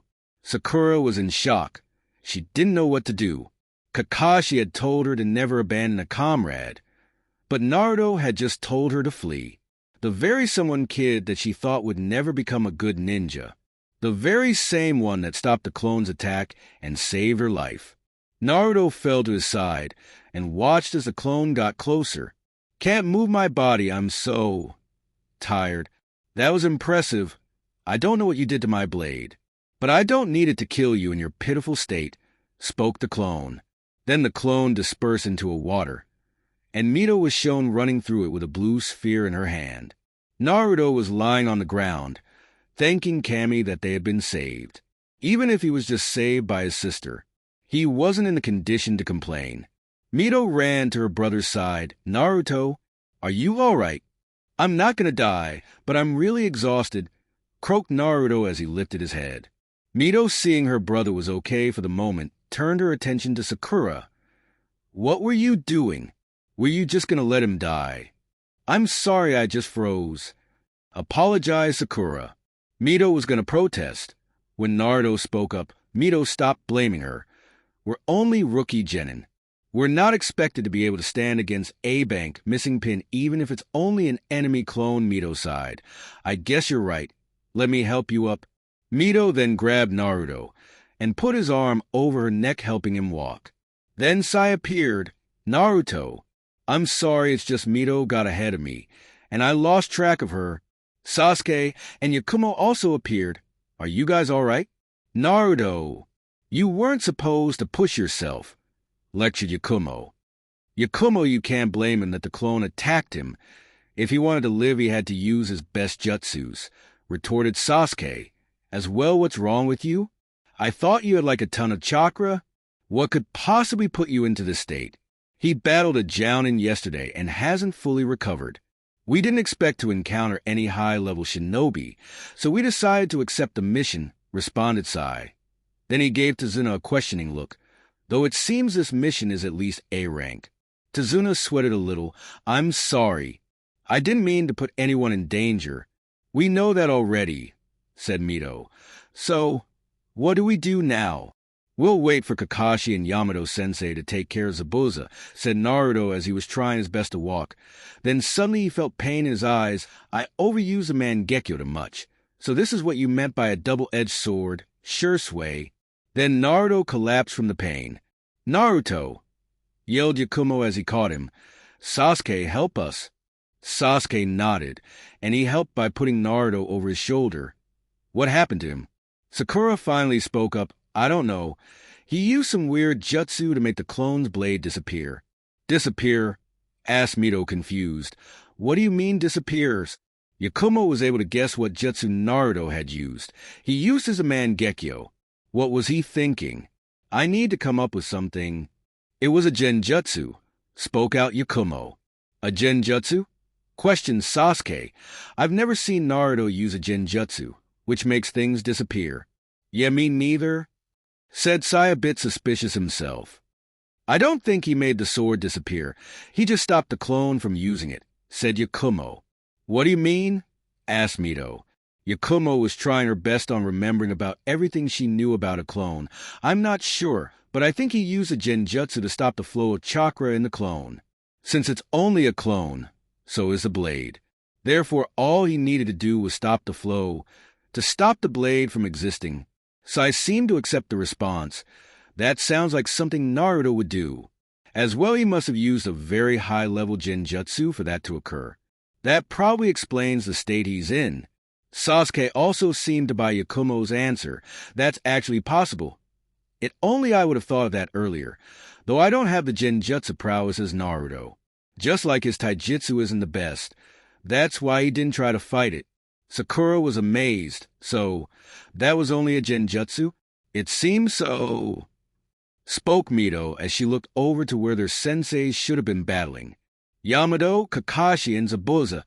Yamato raced across the small lake that Zabuza had created.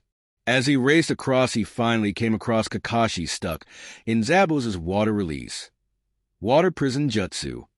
It seems backup has arrived, Kakashi, replied Zabuza, then pulled out some kunai and threw them at Yamato, though it will be too late because the bridge builder is dead. Yamato and Kakashi both turn around to see Naruto on the floor, and Zabuza's clone slowly walking towards them. They both shouted, Naruto / Sakura. Then suddenly the clone burst into water, and they watched as Mito burst through the clone with her Rasengan. That jutsu! It can't be, asked Zabuza as his eyes gotten wide. Yamato, having seen the danger past, he flashed through some hand seals, water release, tearing torrent. Then Yamato's hand exploded with water, which went flying towards Zabuza. Zabuza, not taking any chances, jumped away and released the water prison. I guess I have to take care of both of you first. Water release. Water dragon bullet jutsu. An enormous water dragon erupted from the small lake and rushed towards Yamato. Yamato then used Earth Style, Earth-style wall, to block the upcoming water dragon, and water gushed all over the place. Kakashi, having recovered, jumped to Yamato's side. "Thanks. I underestimated, but this time it will be much different," said Kakashi as he stood back up. "Kakashi, your copycat skills won't work on me," retorted Zabuza as he retrieved his sword. "As well, it doesn't matter how many you bring with you. I'll take them all out." Hidden mist jutsu, then the mist surrounding them thickened a lot. Yamato and Kakashi went into a two-man manji formation. "What's the plan, senpai?" "We wait," replied Kakashi as he looked around with his Sharingan. Yamato nodded, and the both stood in the mist complete silence. Then suddenly Yamato flashed through a hand seal and formed a shield in his right hand. Taking the shield, he positioned it above his head. To block the swipe form, Zabuza grunted as he tried his best to block the blade with one hand. His other hand reached for his ninja pouch. Kakashi, seeing the situation that Yamato was in, he attempted to swipe at Zabuza. Zabuza, having seen Kakashi coming towards him, pulled back his sword. Blocking Kakashi's kunai, he kicked Yamato away.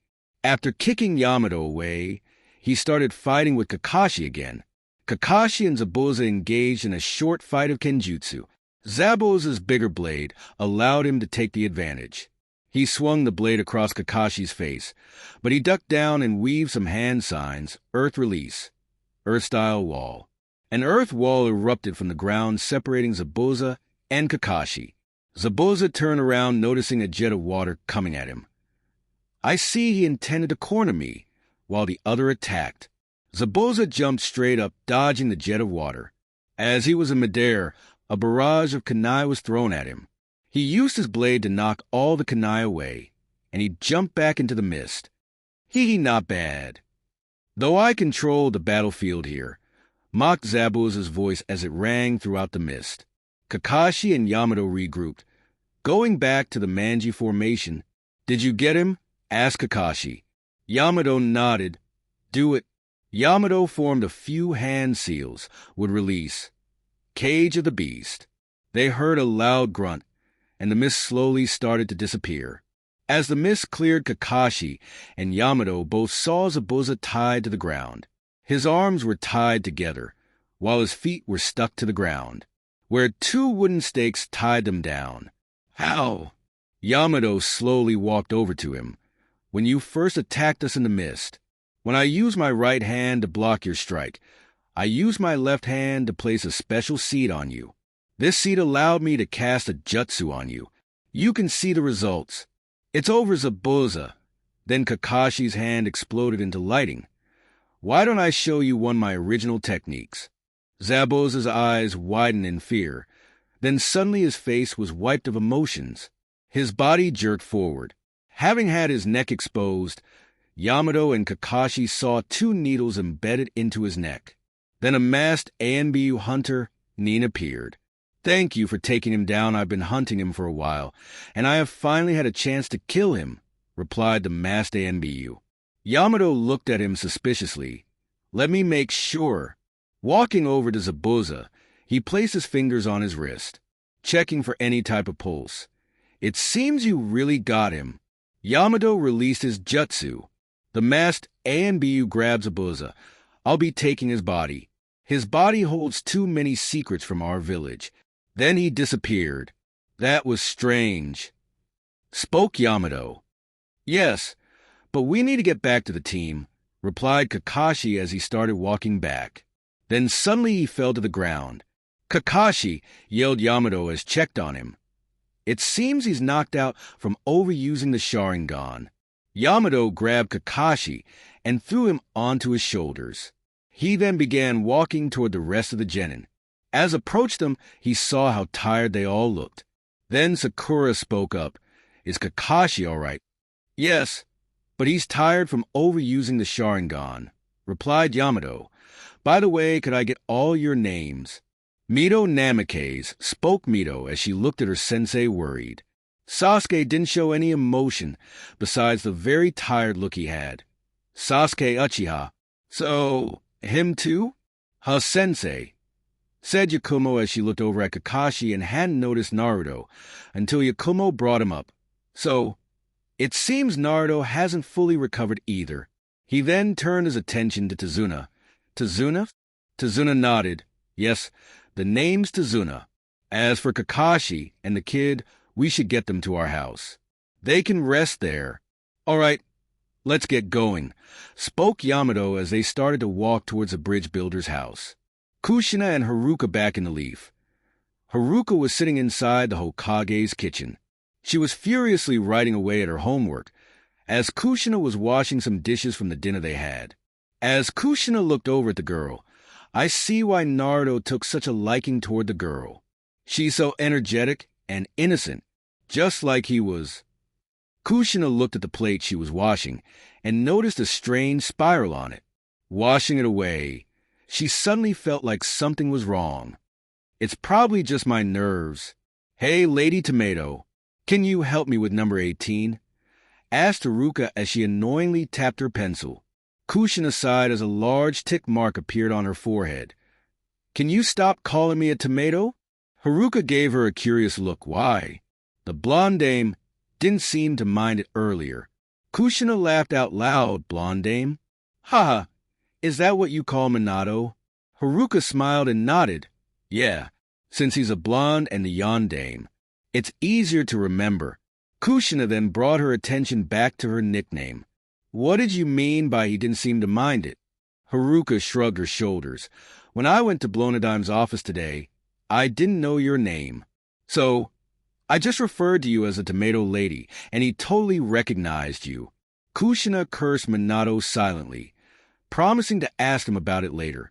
So, why are you calling me Lady Tomato now? Well, Big Brother told me always to respect your leaders. You're the Hokage's wife, so it would be disrespectful to just call you Tomato Lady. Kushina's sweat dropped. So, it's okay to call me Lady Tomato? Haruka smiled. You're not as dumb as you look. Kushina crossed her arms. I guess you really don't need my help then. Haruka furiously waved her hands in the air. I'm just kidding. I really need help. Kushina smiled. I can't say no to you. You're so adorable. Let's look at number 18. Haruka pouted for a second, but she then accepted the help. Kushina took a look at number 18 and noticed it was based on history. Great, my worst subject. Kushina read the problem and was glad it was questioned over the Leafs alliance. Who does Kona currently have an alliance with? A. Kumo B. IWAC Kiri D. Suna. Can you at least cross some out? Haruka looked at the paper, and she looked back at Kushina. I know IWA can't be it because Big Brother told me they really didn't like the fourth. As for Kumo, Big Brother told me they've tried countless of times to steal bloodlines from us, such as the Byakugan. And you, Kushina flinched. How did you know that, Haruka? Haruka answered. Big Brother told me that it was one of his classmates. Kushina shook her head. Know I mean about me? It isn't really common knowledge, and it happened a long time ago. Haruka answered again. Naruto told me about it a while ago because he told me to never trust them. When I asked why he told me about what happened to you, Kushina was a bit curious now. Naruto seems to tell her a lot. Ugh! Yelled Haruka as she pulled her hair a little, bringing Kushina's attention back to her. Why do we have to learn so much junk? I wish I had the Sharingan like Big Brother and just copy everything. Haruka, when does one normally awaken the Sharingan? Asked Kushina a bit interested. I've always wondered, but was too afraid to ask Naruto. Haruka sighed. Usually one gets it around the age of 11, though there is very few who awaken it early, but it's usually for bad reasons. Kushina gave a questioning look. Bad reasons? Haruka gave her a nod. I don't know much about it, but the only ones that I know who got it early were Sure, Big Brother, and Itachi. They each awoke it through some type of deep emotion. I think Big Brother told me that Itachi got it when he first witnessed war. I think Sure was shunned by his family for not being as talented as Itachi, then he awakened it. Kushina was curious why she didn't mention Naruto. What about Naruto? Haruka looked down to her feet. I don't know. He doesn't really like to talk about it, but he did tell me. I'm just not sure if it's true. Kushina was now raging inside to know. Come on, tell me. Please, Haruka, I'll buy you some ice cream. Haruka didn't look up, but what if Big Brother gets mad at me? I don't like it when he gets angry with me. As well, I don't know if it's true. Kushina was getting very impatient. Don't worry about Naruto. If he gets angry, I'll deal with him. Got it. Haruka looked up at Kushina. Well, everyone does seem to be scared of her. As well, Big Brother said he would always love me. Only if you promise, and we get a lot of ice cream. Then we have to take Big Brother to eat, replied Haruka as she finally looked up. Kushina smiled and nodded. All the ice cream and ramen you want. Haruka took a deep breath and started talking. Well, he told me it was similar to Shursui, though he was shunned by all the kids his age, except Shika and Choji. Kushina gave her a weird look. What do you mean by all the kids his age? Well, he told me when he was younger he played a prank on his sibling, but I never knew it was his twin sister. Anyways, his sister got back at him by telling all the kids that if they played with Naruto, she wouldn't be their friend. So many of the kids stopped playing with Big Brother and just ignored him. Kushina gasped. So, that's what he meant by having no friends his age.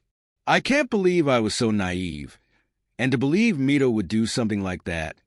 Though that wasn't all of it. He didn't awake it until a year later, said Haruka. Kushina couldn't believe it. What could be worse? He said he awakened them after his 9th birthday, when his parents did something bad to him, said Haruka as she looked away. This is where I think he might be lying because you're too nice. Kushina looked at her in horror. It can't be. What was it? Asked Kushina softly. Haruka didn't look back. He said that his parents, in front of all the clan leaders, announced that he wasn't fit to be heir of the Namikaze clan. Big Brother told me. That's when he finally realized that no one wanted him. That's when he awoke the Sharingan. Kushina finally couldn't take it anymore. She cried, "My baby Naruto, I've hurt you so much." Tazuna's house, the day after, sometime afternoon. A young woman was sitting at the bedside of a young redhead. She was Tazuna's daughter, Tsunami. Tsunami had watched how the ninja had gone out and trained, leaving behind their final teammate. Tsunami looked at the poor child. This boy is too young to be put into this state. Tsunami was cleaning some bandages he had over his left arm. When she rolled up his sleeve, she couldn't help notice a tattoo on his left bicep. This boy has a tattoo? What kind of mother would allow that? Though this doesn't look like a normal tattoo. In fact, it looks like a raven. As she was about to touch the tattoo, she suddenly was flung across the room. Before she could even manage a whisper, her mouth was covered by a hand, and she was staring into some bloody red eyes, with 3 tomo. "Who are you?" asked the boy as she let go of her mouth. "I'm the bridge builder's daughter, Tsunami." Naruto's eyes widened and let her go. "I'm sorry. It was just a refill dash." Tsunami just waved him off. "It's okay. I was just cleaning up some bandages and I'm Tsunami." "What's your name?" "I really didn't catch it from the other ninjas." Naruto replied, "My name's Naruto Uzumaki. By the way, where are we?" "We're at my house. You're currently staying here, but no one's home but us." The ninjas went out to do some special training, and father went to go work on the bridge, replied Tsunami. Naruto sighed. "How long have I been out?"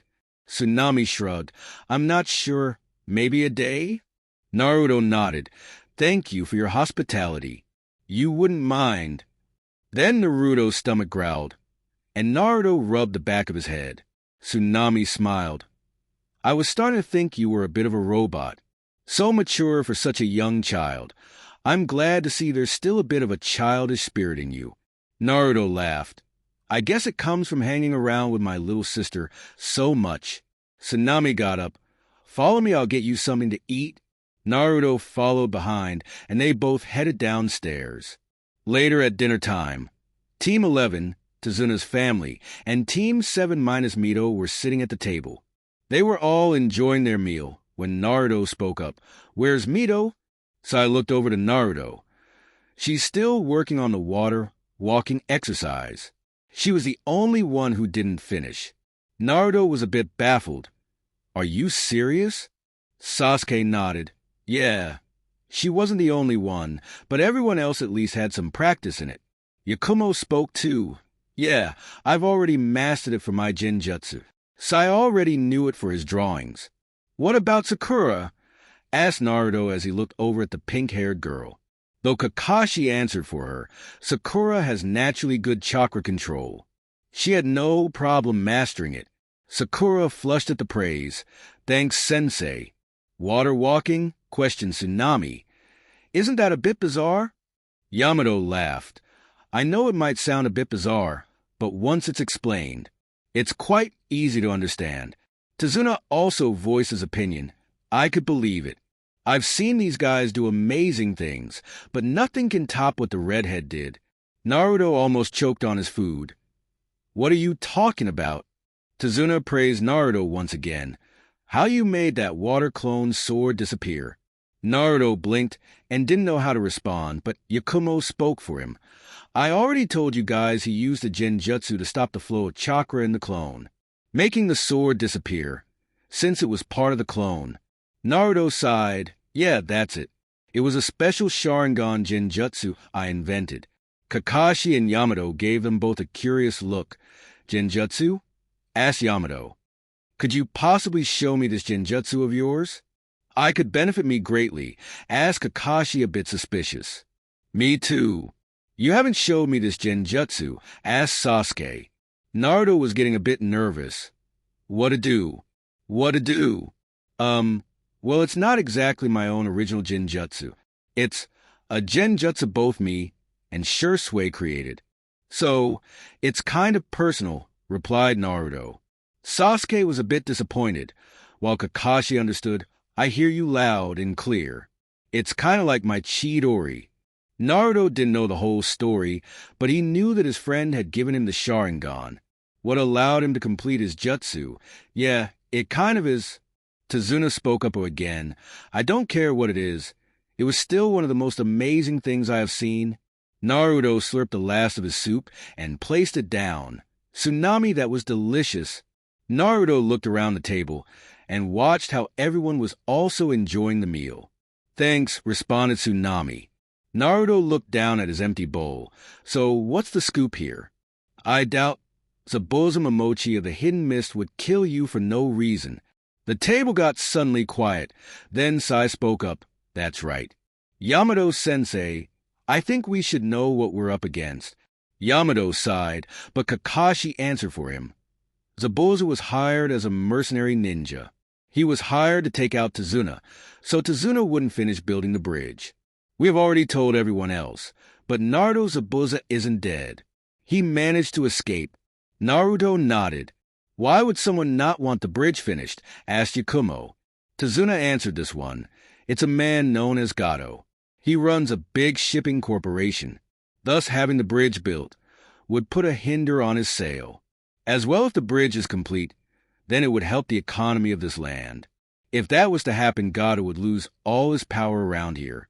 That's why he's so desperate in not having the bridge complete. Hasn't anyone tried to do something? I mean, it's just one man. Asked Naruto. Tsunami spoke up. Well, the only one who ever tried was my late husband Kaiser.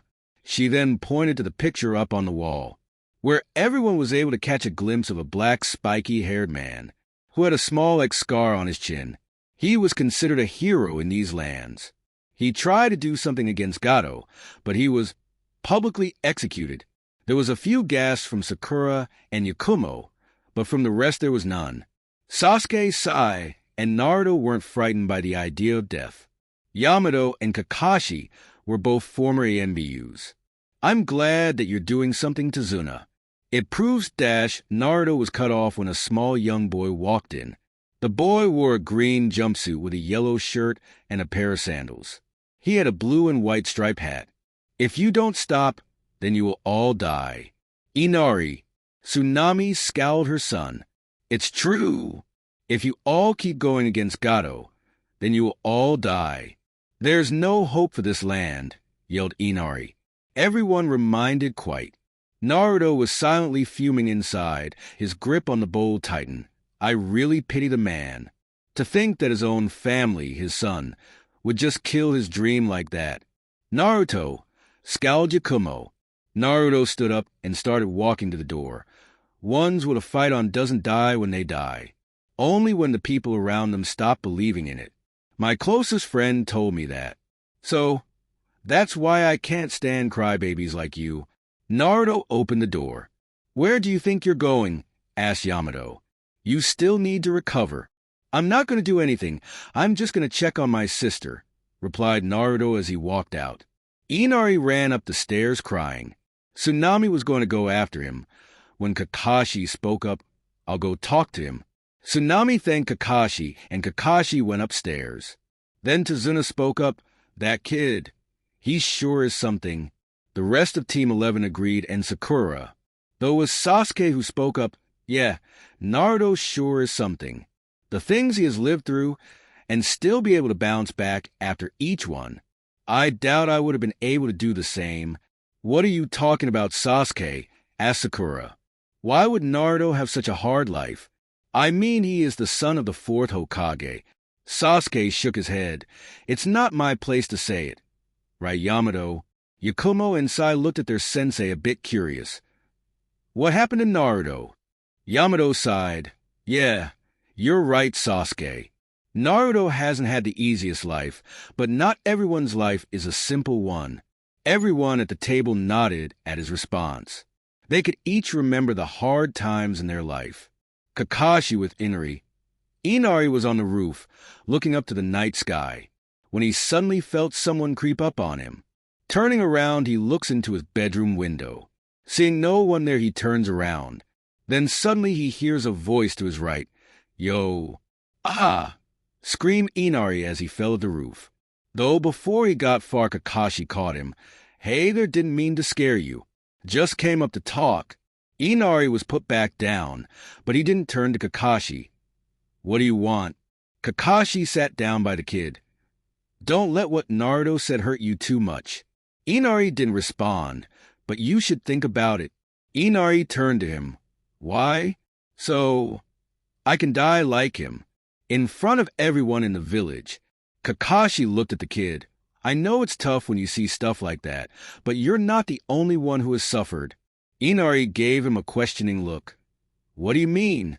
Well, don't tell Naruto I told you, but Naruto hasn't had an easy past. He wasn't liked by kids his age when he was younger.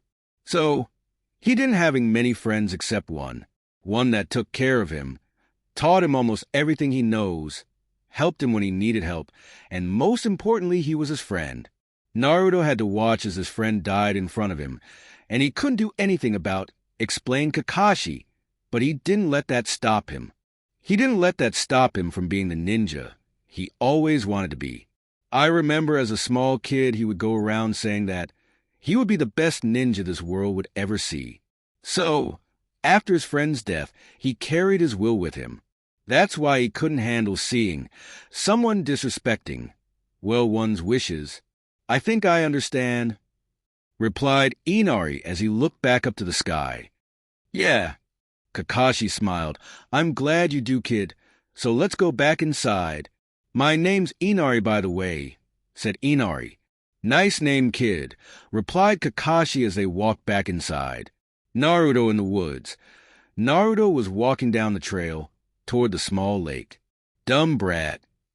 Naruto suddenly reached the end of the trail and was surprised to find a beautiful lake.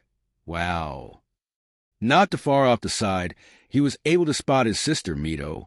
He watched for a few minutes, as she was able to stay on the water's surface for a few seconds. Then she would sink to the bottom. As she was going to sink again, Naruto jumped to where she was and caught her hand. Mito looked up a little shocked to see Naruto. Naruto grabbed her and jumped to land. It seems you're getting better, Mito.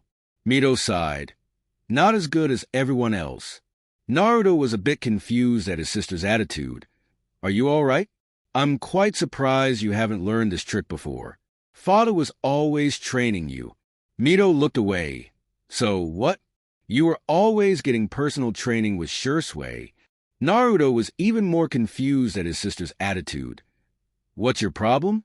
It's not like I didn't want to train with you. I wasn't allowed to because your highness needed all the help she could get. Naruto suddenly felt a sting on his face. He had just been slapped by his sister. What's your problem? You're my problem. You just abandon our family like it's nothing. Then you go around making family with other people. Letting that girl calling you big brother. What happened to me? Asked Mito. Naruto couldn't believe it. Was she putting all the blame on him? I abandoned our family? Are you serious? New Flash Mito. I didn't abandon you. You abandoned me. What are you talking about? Asked Mito. Naruto let out a crazy laugh. You criticize me without even realizing you own mistakes? You're a bigger... Never mind that.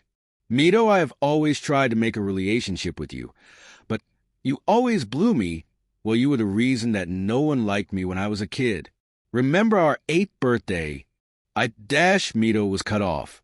As for Haruka, why do you care so much? If you even put a finger on her shut up. I know what I did in the past wasn't the best, but you are to blame too, retorted Mito. What are you talking about? Asked Naruto. Don't you remember when we were younger? Asked Mito. Thank you for watching part 1 of What If Naruto Was Neglected by His Family and Had the Strongest Sharingan. You enjoyed this video. Don't forget to like, comment, and subscribe to Anime T23 for more exciting What If scenarios and anime content. Hit the notification bell icon so you never miss an update. See you in the next episode.